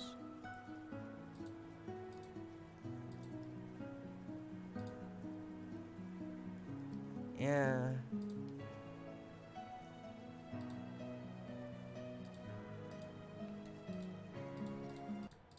For bloody pictures to shake and rattle to, they still have standards apparently, and if you aren't even conventionally close to Hollywood celebrity stereotypical attractive, don't bother sending anything in because they will humiliate you. This kind of stuff is why the basement-dwelling gamer stereotype still exists. Who in their goddamn mind decided this was a good idea? There was even one time where Hideo Kojima became the boss of the magazine for 1 issue. How do you think that went? He looks thrilled! And even though I already owned a lot of these magazines before this video's production, I ended up buying a few more online so I could take a look at them. One of which was sent to me with a page that was clearly so nasty they decided to glue the page shut. I'm not kidding.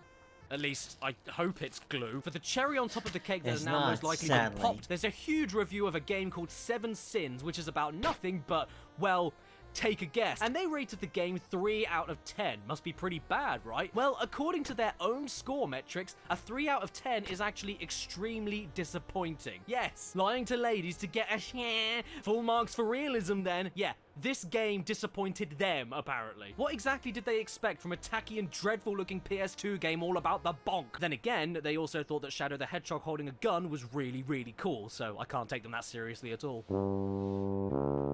If you couldn't tell, the Rate Your Mate part of the magazine was the tipping point for most of the readers, not just women. It was uncomfortable for everybody, and it lasted no longer than maybe 5 to 10 issues before being canned forever, because the magazine sales dropped even lower than they were before. Surprise, surprise. After that, as the PS3 was becoming the next big thing, they slowly but surely climbed out of this weird ditch. The derogatory trash stopped, they actually brought the point back to making more risque jokes, the repeating columns improved significantly to feed into everyone's nostalgia, and they even started taking the mick out of themselves for embarrassing nonsense they tried doing in very old issues. You've also got to love how they did a callback in one of the PS4 issues by taking this design of the 90s awful orange and blue Crash covers and reusing it for when the Insane trilogy came out. Yeah, see?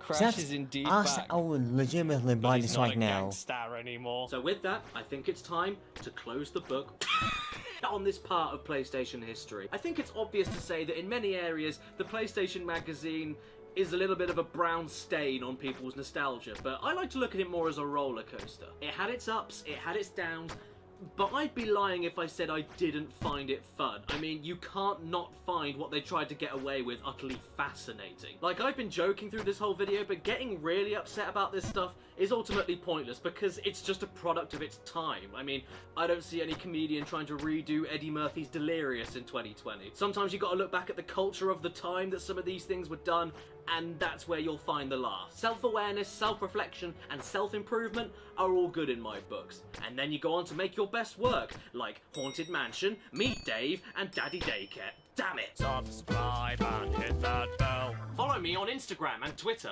I promise I won't hurt you. Special thanks to all of my executive producers on my Patreon page in the description below. Brandon, TARDIS Type 40, Exopaz, Brandon Butler Williams, The Game Shed, Ramen Wolf 1485, N Comeda, Red Eyed Critic, A.D. Thornton Smith, Mitchell Reed, Fart Rules, Skullman, Kieran McLarence, Basil, Logan Contresia, Daniel and Alex, and ex-Shadow Hunter ZX. Stan? No. We're out of dog food. Pick one of the kids.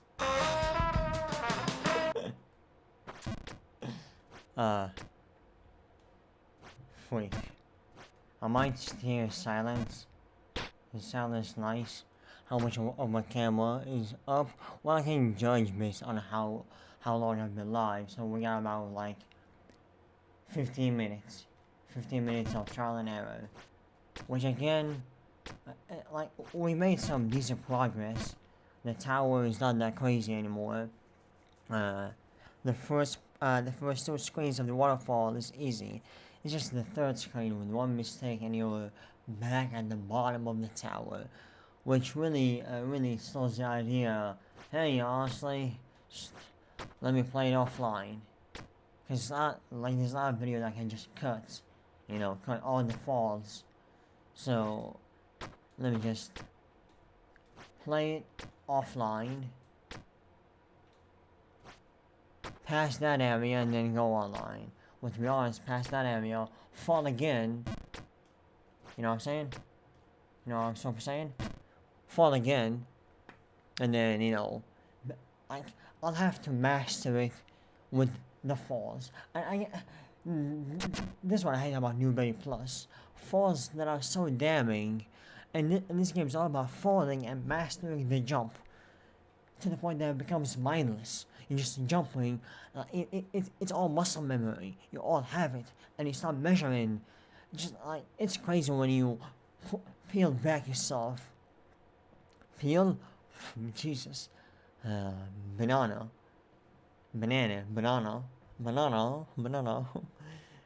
Pull back yourself and be like, yo, this game is too crazy, and I'm doing way too good at it. I thought that fell.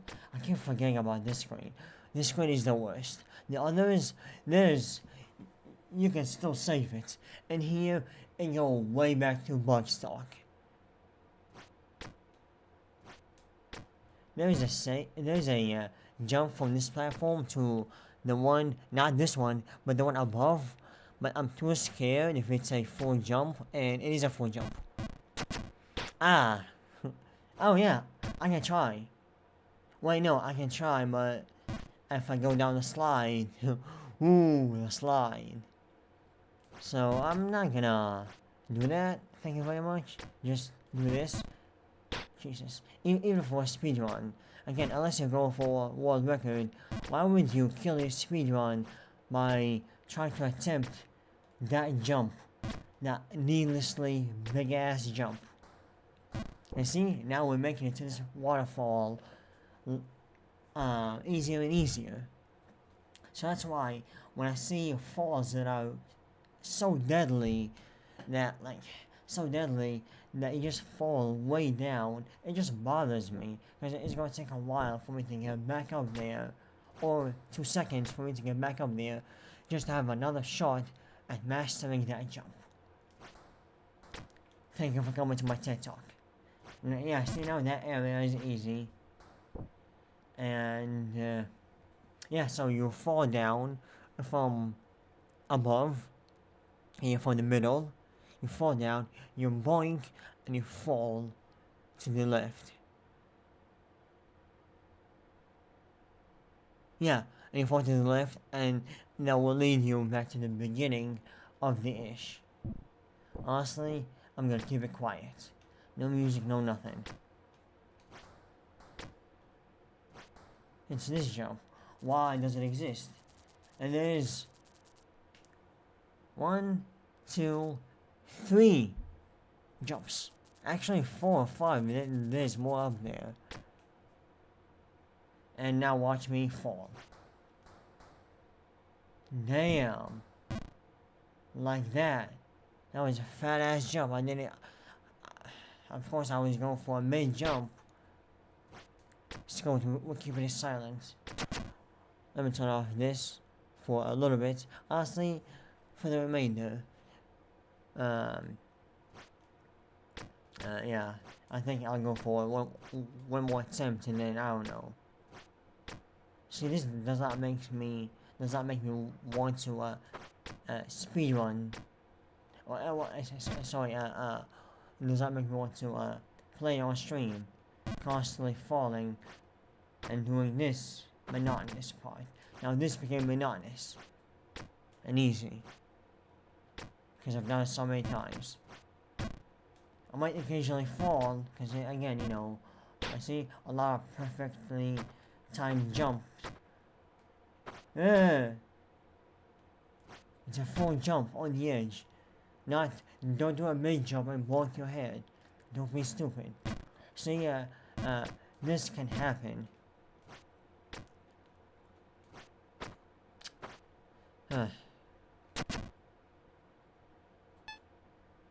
Audio? Ambiance? Yeah. It's all the ambiance.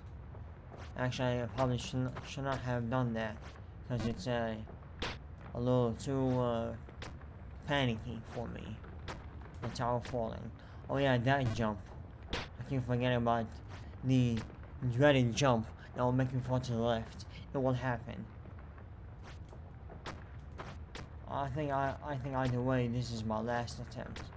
And this platform here is the magnum opus of all the Tetrises. Thank you. Come on. Okay, this, the most garbage jump. Why? I feel like this killed many runs. Ain't no save. Even if you're not going for a world record, is done. So just jump over here, This is really like the first map type jumps. First map type beat. Crazy. And I hate this section with passion. Again, no, the first 2 screens, a little tricky, but you get used to them. The third one is gonna take a while. It's like bug stock. One fall and you're back to the bog. Take care, bye bye, see you in like 10 minutes.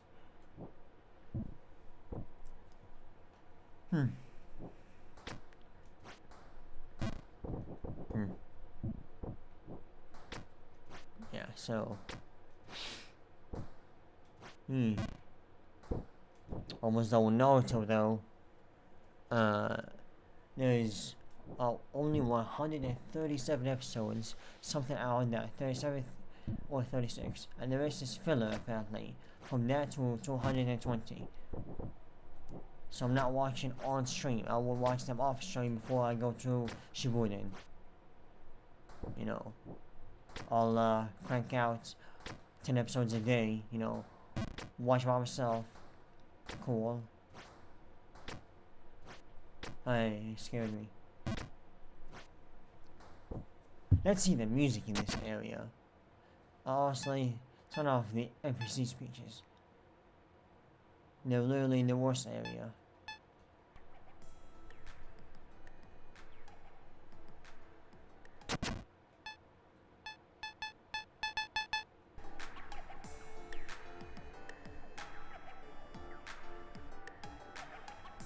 This is not what I expected at all. This is what 90s club music. This actually what 80s or 2000 club music. This sounds like I just went into the San Andreas club. Turn that garbage off. Turn it down. Turn off the music. I was expecting some, you know, some water music. Not this. My God, need a showing. Like falling down halfway of the tower, I'll take it. But all the way down, I was like, you know, alright, cool. I'll get back in 2 seconds. Wow, what a crazy fall. You got me with that one. Hopefully this is the last area before, I presume, another tower?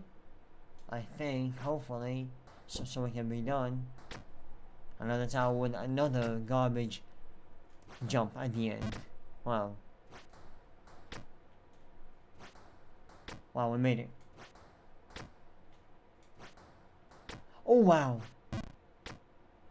The bird is at a garbage place. The bird is going to require me to fall down. Why? I don't want to. You see the bird? You see the bird? You see him? You see him? You see him? You go from here? Yeah, I saw that in the speedrun video. And you go to the left and up. And then what's the next one knows? But it's pretty obvious. Another jump in the middle. But we have to go down. For Geronimo. Hey, let's wait, I can save it.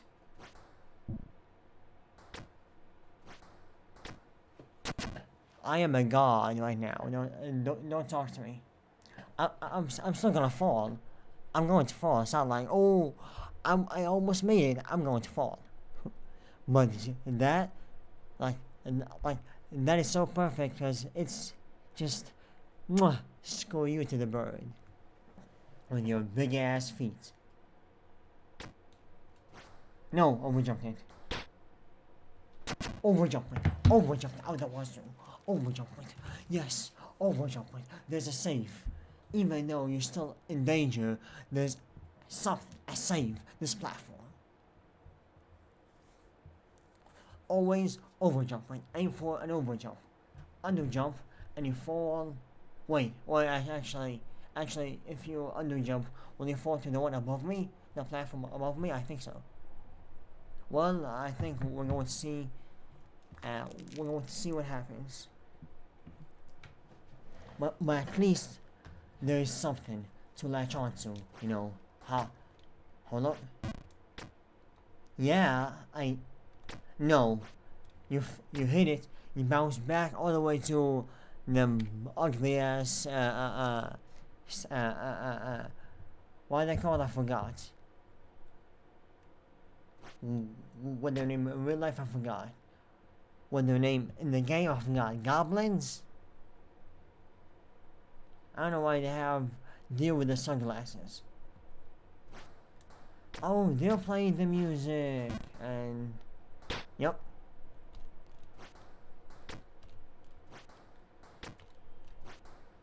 It's no more jumps. Don't be persuaded by the waterfall. The waterfall is garbage. The waterfall does nothing. Come on, just make that one jump. Yeah, sir, please. I just want to see what's up there. I want to go up there. And I never want to come down. I want to see what's up there. Please, yes, sir. Please, one time. Thank you.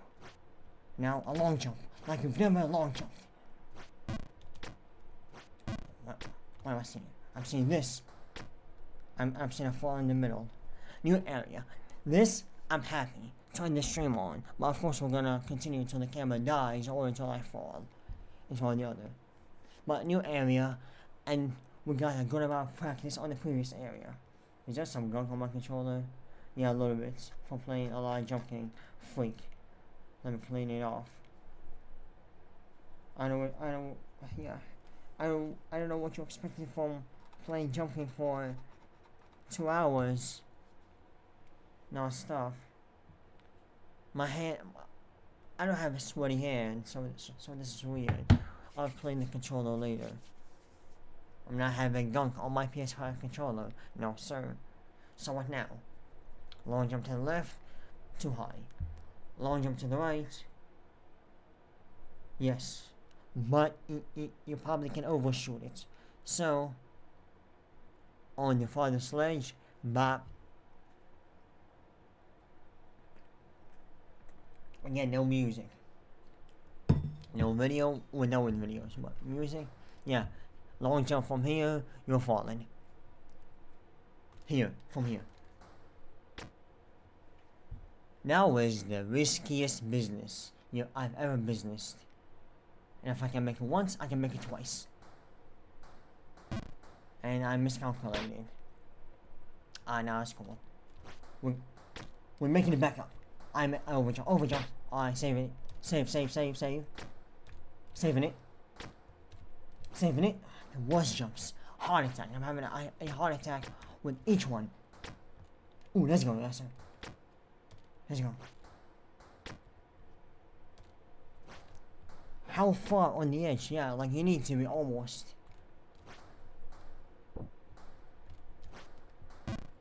You didn't hit him? Stop somewhere. And we didn't even get the bird. Nah, I'm getting the bird. Nah, see now it's personal with the bird. We're gonna get that bird and then we're ending the stream. The camera can die. We're doing this. That area with the waterfall is not that crazy. See, when you're a veteran, you learn faster. This ain't no first map. This is GHOSTBABE.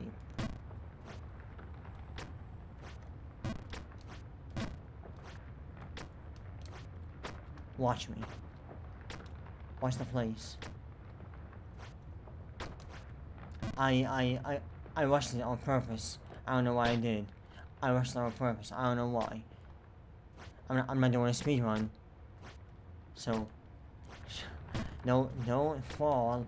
Screw the house with the 9 cats. And we are, oh hey, that never happened, so please be an omen to your mama.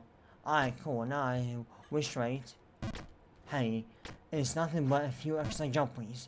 It's nothing. Also, if not, I'll get that bird off stream. And then stream. Because I don't trust myself to fall again. To make that jump and make it. I should have made it. That was so, like, that is the biggest L. Really? I made all that and then I missed such a simple jump to get the bird. If I have hit the wall, got the bird and fell, I will still take it. But nothing? Damn. Shut up.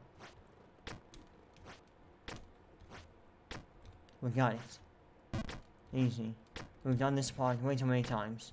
We got it. I remember attempting this skip once. I was like, nah, it's not worth it. after playing so long, every single skip is worth it. The shorter the time you spend here, the better. Medium jump there, so I can make it over here, along over here on the edge. Always being risky, baby. I'm not making it. Okay, I thought that was not on the edge enough. I felt that one. You know, too much pressing on that button. Oh, same deal here. It's okay, you know, again, it happens. It's cool. But this game, all I know, man, get back up there. All I know is that this DLC is over with. They're really trying to not let me beat the DLC. They're really trying with their mightest. Now, cause we're getting done with the DLC. It's happening. Whether I fall down, whether I don't know, whether they have a crazy obstacle ahead. We eat those,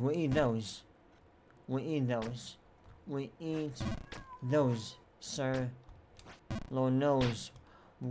We defeat New Bay Plus. Shut up. The cats are the only thing that I'm getting on my nerves. Camera dead. Bob's still here. Shut up. Meow, shut up. Nope. Yeah. It's okay. It's cool.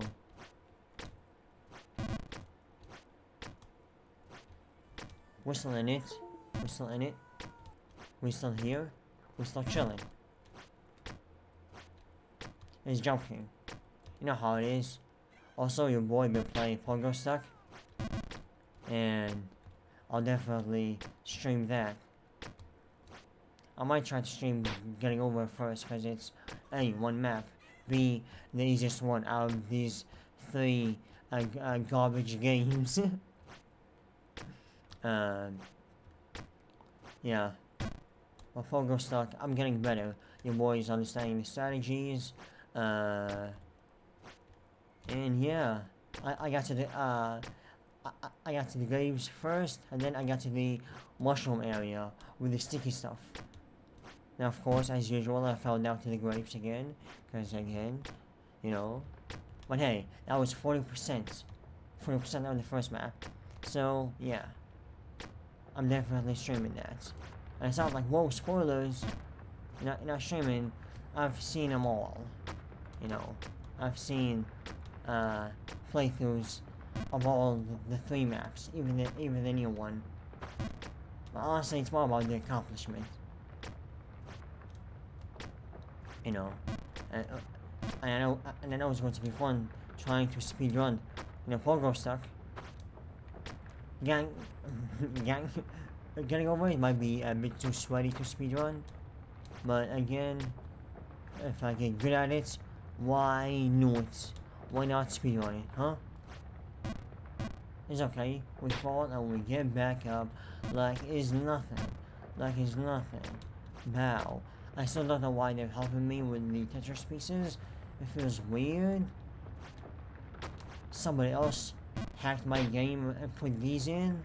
Is that jumping plus? I don't know. Ain't no way that they're that generous. I don't believe you. They're actually helping me and clear this area a lot easier. What? Nah. Wow. It's cloud. It's cool. Easy. Yeah, I love them falls. Them saves. Just a simple fall. But that's why they made it easy. So when you have the fall from the waterfall, they're like, well, you have the Tetris pieces. Not really falling that much. Why is my Tetris piece in here, huh? One day I'm going to fall from here, and it's going to be ugly. And I'm going to say, well, it was about to happen at some point. It's going to happen. It's just a matter of when.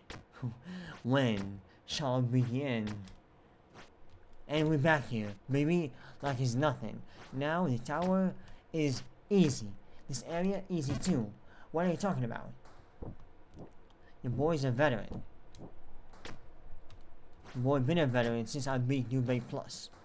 Yeah, like, that was too much of a garbage level. They went too mad with the falls. Same thing here, you know. They didn't really learn and be like, well, let's not be that deadly. You know, I'm falling, freak. Oh, hey. I still made it. That was not full jump.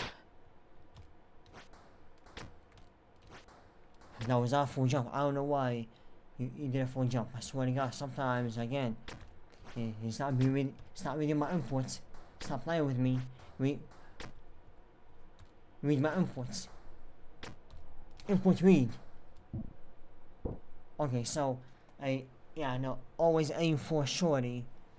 Always aim for a shorty. You gotta love a shorty. Always aim for a shorty in here to get a shorty. You know what I'm saying? See? So that's a double entendre. I don't know how to even spell that word or how to say it correctly. But I know it's double meaning.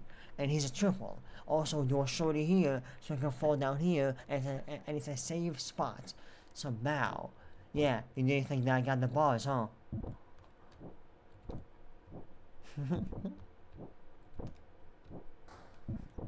I'm over here with the metaphors on him. You can't catch me. And I think falling down the middle is, it's a bye-bye. They're like, hey, we gave you one small save. If you fall from it, night-night, chief.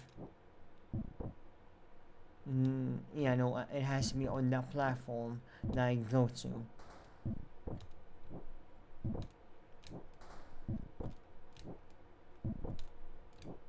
Come on, I'll do this all day until it will work. Yeah, like how did I mess up that jump? The platform of the bird is even lower than me. You gotta be the waterfall. Can't let the waterfall judge you. I keep thinking that I got enough momentum, but here I am. Yeah.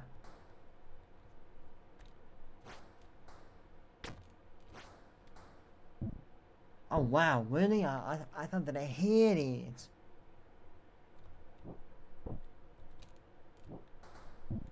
It's cool.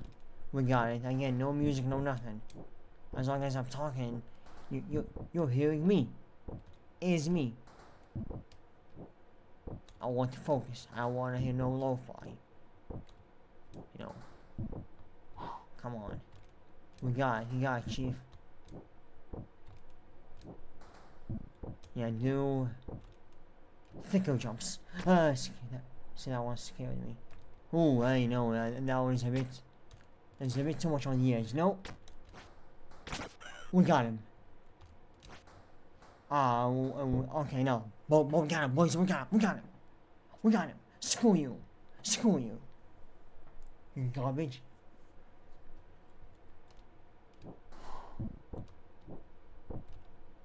It's okay, again, if we fall down, we've been falling down. And guess what? We're back in here.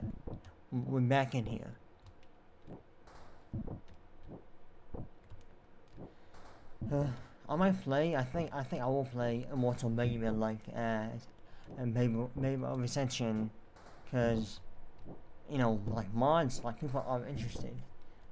But mainly I'm doing speedruns. Well, yeah, I'll divide it into speedruns and me playing community levels. But mostly I'll be moving on to other difficult games and see any other game. I got Resident Evil 1 chilling. I bought it. Again, I want to play every Resident Evil game, every Final Fantasy game.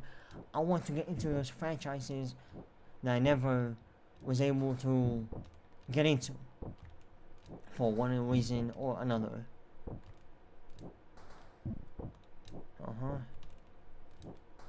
Yeah, we got it. This should be fine. And does the actually? I think the waterfall is not just a gimmick here. I think it's slowing down my momentum. Can't see anything, but I can see the victory from this screen. Big. Oh my god, I'm jumping on crows. See, that's freaky. Freaky Friday. No big jump. Nope. One big jump is one death jump. Maybe. I don't know. When the waterfall is too thick that it will hook you boy up?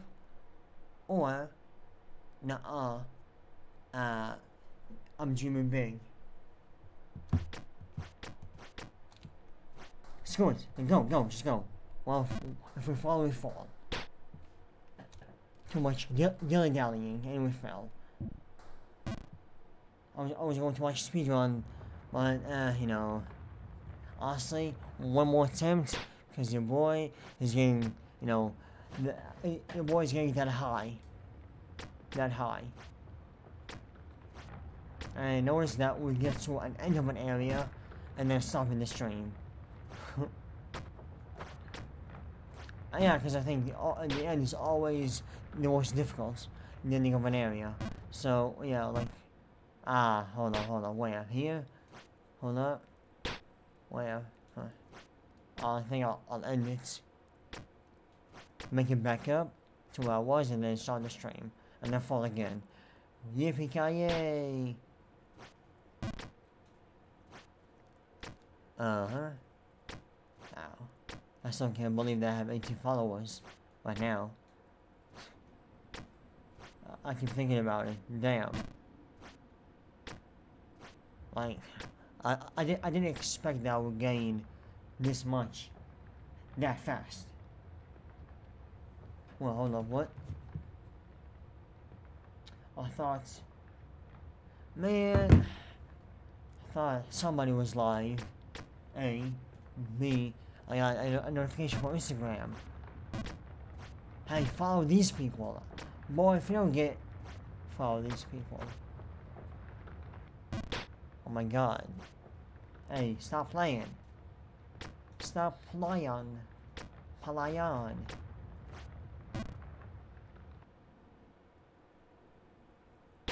Alright, cool. One more try, for real. And I'm going to can it, because ain't no way. Ain't no way, brother. Ain't no way. We made some disgusting progress. We got the bird, like I said. So, we don't have to worry about it. And, yeah. One more try out of the house. Damn. Same dumbass falls. Oh my god. What? Chill. Play some any lo-fi. Yeah, I know.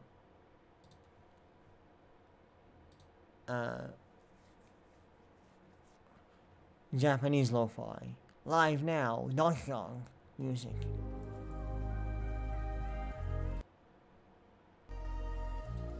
Yeah. Some nice-ish for the last attempt. Not this one. This one. Let's go. Beep bop boop. We got it. Happy. I know I'm bothered. Like, yo, just let me finish GHOSTBABE. Stop playing with me. I could put on my progress bar to see how far we're close to the ending. But you know what? I don't want to know. You know, I'm deducing that we're about like 80 to 90% done. We're 85% done from where we were. 85% done. The bats will lead to the final area. The bats are the final area. It's okay. Let's go. It's okay. Bow. Let's go. We're jumping. This music's fire. Donkey Kong. Shout out to my homeboy. I just played the mess out of Donkey Kong. The mess out of it. Which, it's a Nintendo game. It's a Nintendo game, so I don't know how I played it. Was there some hack to play it on PS1? Was there a Nintendo somewhere? Ain't no way. Americans did not have Nintendo stuff. So ain't no Super Nintendo. Ain't no nothing. But I remember playing this, and I remember the disc was scratched to hell and back. And I remember saving at a female place. Like, there's a female store or something, like this female monkey with the big ass lips. And I remember saving like 100,000 times because it wasn't saving. And yeah, no, this was fire. And I'll get to him, honestly. Once I get Nintendo product, I'll play every Mario game. I only know like the first 4 Mario games, and I never finished any one of them, obviously, since I was a kid. And it happened on this stream. I'm glad that it happened on this stream. You know, so we can get it out of the way. But how do you save from here? There's a save to ricochet off the wall. Like this. It's difficult. It's really difficult to save it. But you jump up and ricochet down. It's okay. Hey, it still saves here. Like that's insane. Hold up. Hold up. Do I still got it here? Do I still got it? Oh my god, don't.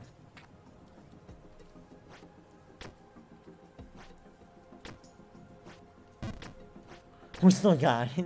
We still got it. That area has been bodied way too many times. It's like the momentum. Screw it. Sometimes I say I'll end it when I feel like continue playing. I don't know.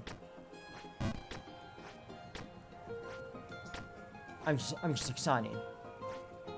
Maybe one more for real, who knows? I'm chilling. And why not? Why not continue? When you're chilling. Streaming been stressful and fun. Well, stressful because of this game, you know, with falling and stuff. Well, fun in general, like, they expect such a warm welcome by the people. And yeah, my years of experience on YouTube did not go to waste in the sense of like on-camera experience. I know what I'm saying. I know what I'm talking about. I'm not shy. I'm not awkward. Your boy got it. Your boy got it down pat. So yeah, some things did translate well. And me, you know, knowing how to edit and doing all that stuff, that's not like, oh, that went down the drain. Again, I really feel like the reviews are going to take off. Reviewing movies, shows, games, just basically an entire franchise of any sort. You know, I feel like they're going to do really good. Couple that with some reactions, some gameplays of stuff like this. You know, my journey through all of jumping. And I should be fine. Maybe I'll make a separate channel for the reactions and gameplays. And I'll just leave the reviews, you know, separately. I'll let them thrive on their own. Because mixing gameplays, reactions, and reviews, that's a lot for the algorithm. That's too much variety. Sadly, YouTube does not like variety. You know. Actually, no one knows what YouTube likes. Other than awful clickbait. Well, you know, in terms of actual, you know, putting down work, it's really hit and miss.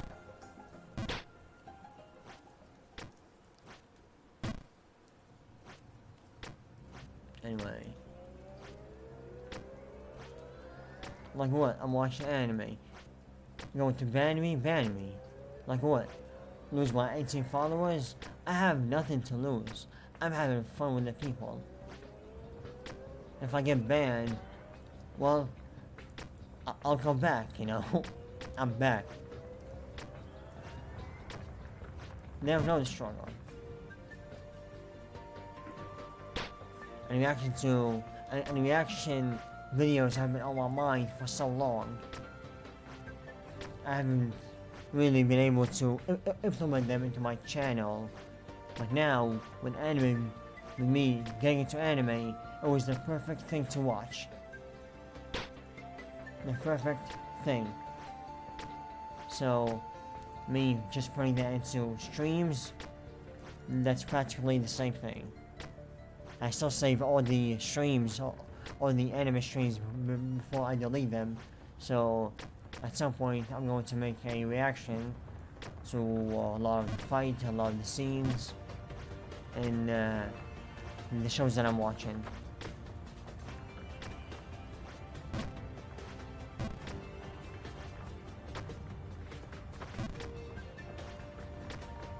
Yeah. We're here. Like, again, 2022 is my year. I'm tired. I'm tired of every year feeling like a preparation year. Either moving, or not having equipment, or this and that. No, it's my time. It is my time to make a name for me on here. It's my time to get my respect. It's my time to be recognized. I'm tired. It's okay, I knew it. I knew it. Again, this dread of a feeling. You're not stopping me. You're not stopping me. I don't care. We're going back up.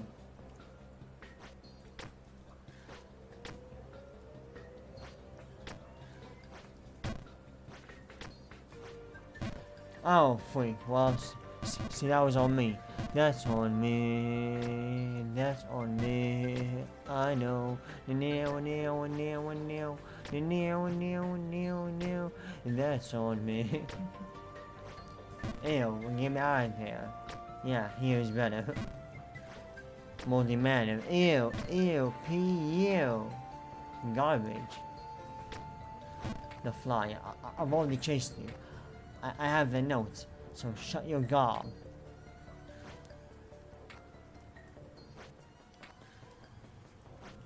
It's my time to shine.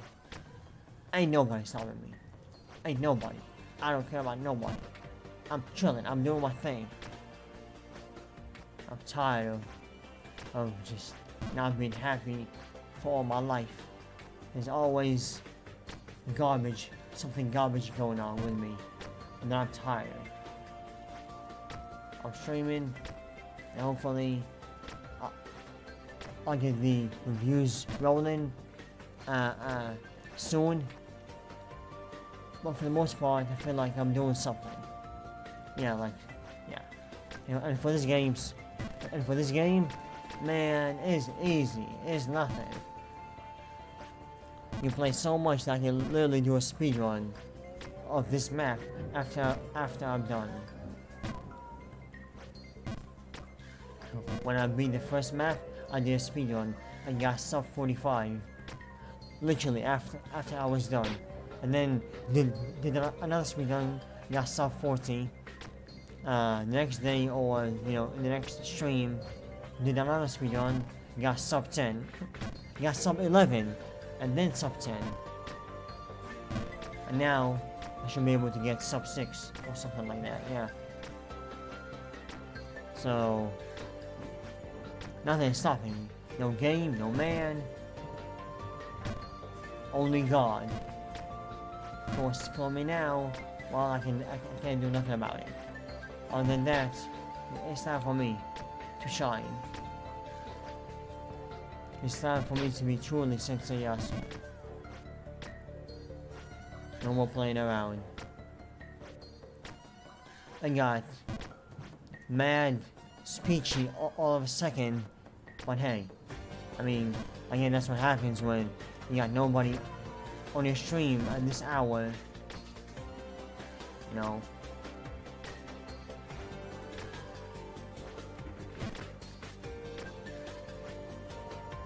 I'm also joking for the people, because I know they want to watch speedruns. I see that the interest is peaked with the speedrun.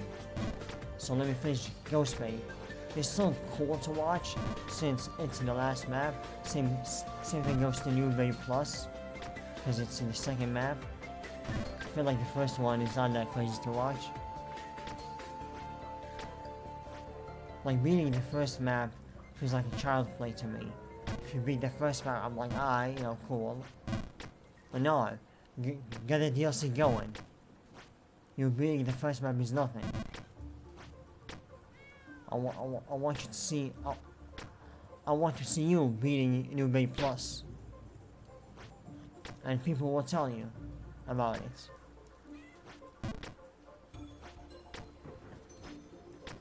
And yeah, we're going. It's cool. It's alright. We don't fold. We fall 100,000 times, but we don't fold.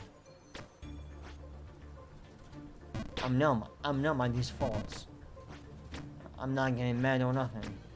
You know, you're halting my progress a little bit, but that's it. That's it, brother. Oh wow, I fell here, who cares? Bow, I'm already back up. Who cares? Getting mad at these dumbass falls. It's not important anymore. I have a higher purpose. I start to sound like Jesus.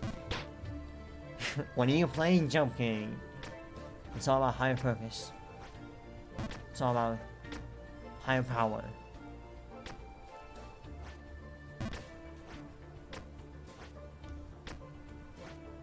Alright, let's go. Nope, I didn't make it. It's alright. Hey, hey, save. You know, we're saving. 1, 2, 3, and 4. Don't forget the 5. Yep, we're done. Out of here. Bye. Take care, cats. Yeah, look. That knife can looks a bit, you know, too messed up. Somebody, check on him. You know, some food. I don't know. Y'all got water? There's nothing but books for some reason. Y'all reading? Do you feed off of knowledge? Like, I don't understand y'all knowledge. You saw me. And I fell, oh freak. And I fell for that one. And I fell for that one. Damn, alright, no, I'm not making bars no more. If the game don't want bars, I got you, no, that's cool. I'm still gonna beat that ass, Jump King. You keep running away, I'm still gonna beat that ass. Same thing goes for the princess. Hey look, it's no secrets. We want them cheeks. Like, this ain't Mario. This ain't Mario. We're going for the cheeks. Or so God help me, I'm starting my harem one way or another. I'm greedy with the babes. And when we do the mods, has like 5 babes. I'm aiming for at least 5 babes. You know, Immortal Babe and Babe of Ascension. And those seems to be the 2 most popular mods. There's probably a lot more, but hey, you know, let's focus on the big boys. I think Babe of Ascension is the cleanest one. You know, in terms of level design and, you know, efforts. But hey, you know, we're still chilling. Let's finish the 3 official issues. We're cool.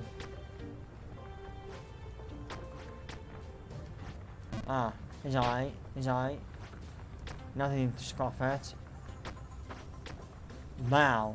But we make those. I almost didn't make those, but hey, you know, it's cool. Every jump feels like I shouldn't be able to make it. But here I am, making the jumps. I don't know how. Please, for the 3rd time. Thank you. It was getting ridiculous. I fell twice. Teabag, teabag, teabag. You died here? Teabagging, teabagging. Bow, easy. One last try for the one time. When I said one last try, I meant one last try. Yeah, back here. One last try here. Yeah, let's get it. Oh, it scared me. The music ended when I entered here. For a second I thought they had their music on. Oh.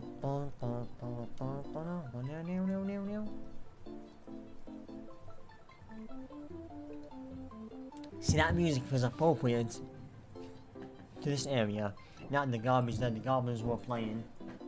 Oh, who's live? Eludis. Eludis is live. I'm going to raid him with just me. I've never done a raid. Well, of course it's going to be just me.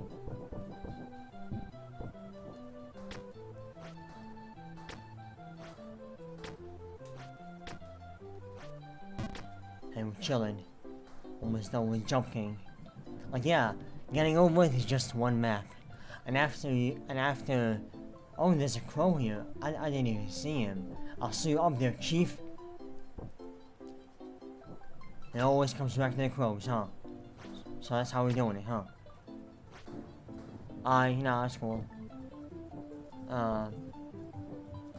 Yeah, getting over it is only one map, not a long map. A. So, sorry, C now, and this is C. Short. Short map.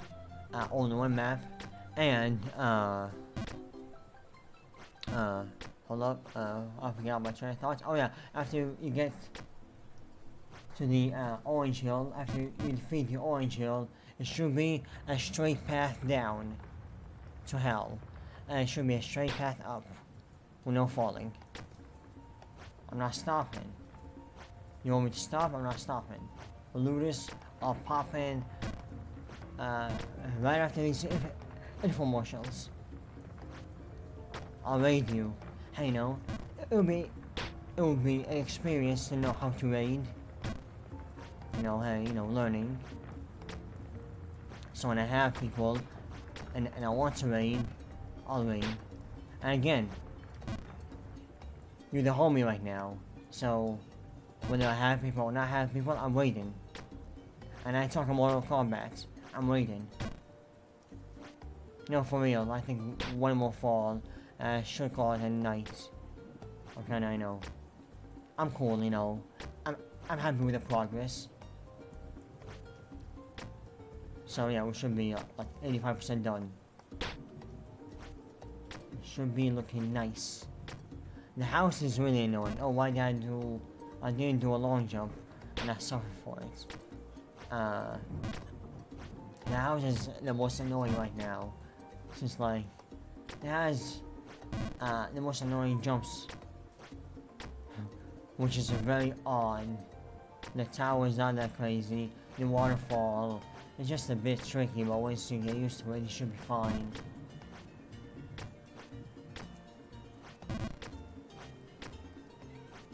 Yep, go back up. For half a second I forgot where to go. It happens, you know. Kind of brain melts after staring at the same screens. Nope, okay, we tried.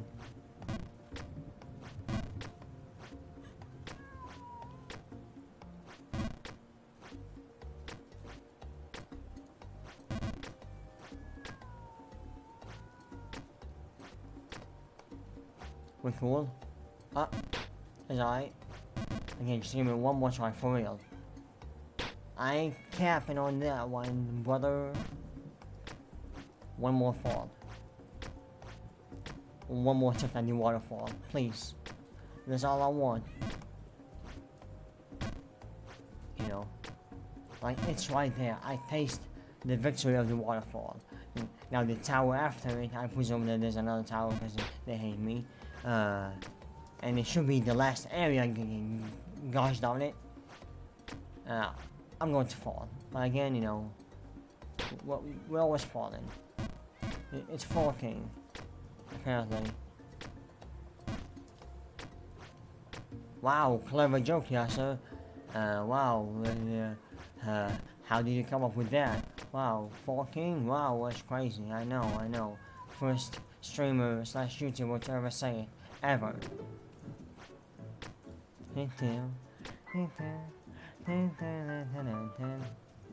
I have actually the music of Donkey Kong remastered. I found it from some dude on YouTube, and he has the files on Dropbox, and it's just feels like a wormhole. But he has like the music remastered, uncompressed. Strangely, the compressed versions feels better. I don't know. some feel better, others, the non-compressed version feels fresh and, you know, more, you know, vibrant. Come on. See, like, these jumps are really just bothering me and getting on my nerves. Go back.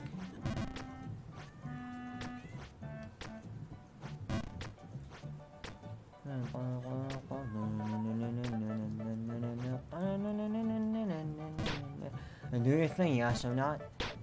Do your thing. As long as you have the chapel, too much of the same jumps and the same pattern. Me, that cat went me and disappeared. Come on, it sounds like a sign that I should stop playing. But you know, I'm stubborn, so you know, screw you, game. Shut up! Don't make me mute you again. I'll do it. I'll do it. Swear to God.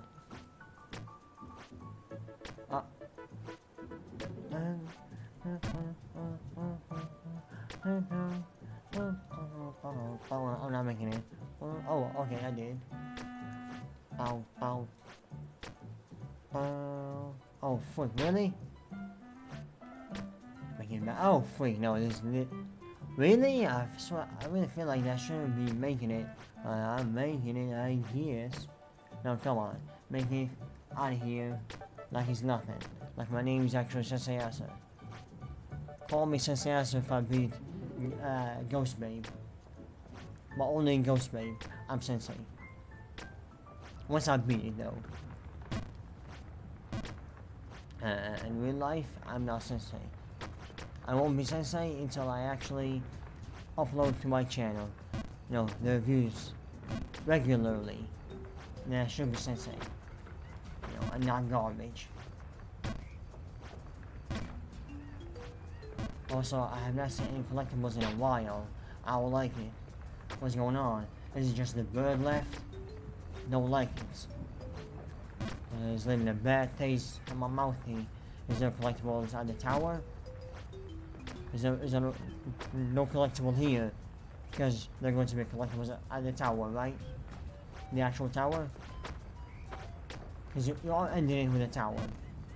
Are you nuts?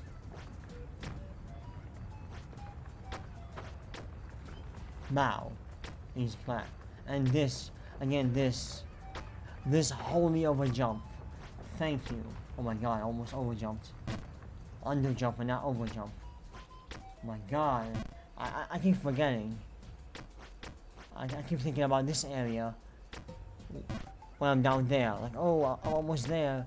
I keep forgetting about that small one square at the end. Don't fall here. And yes, this is the last attempt. And if I end it here, then what is the point? It does not matter. If I continue the next stream in this area or back down. And I'm talking a lot. Do you have a problem? Well, unless you're with Chad, then don't talk to me. And unless you're with Chad, then I still don't care. So, you know, eat a chode. Why am I aggressive towards you? I'm sorry. You know how it is. You know, it's a bit too stressful. Calm down. Well, we did some good progress, and honestly, I'm very happy. I'll get past that screen or reach that screen and then stream again tomorrow, after tomorrow.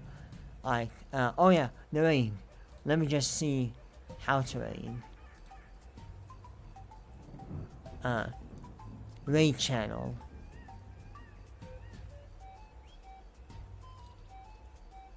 Oh, so intuitive.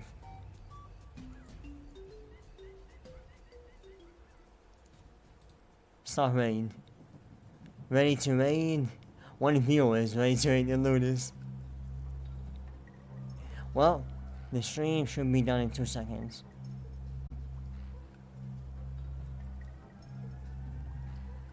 Oh, right now.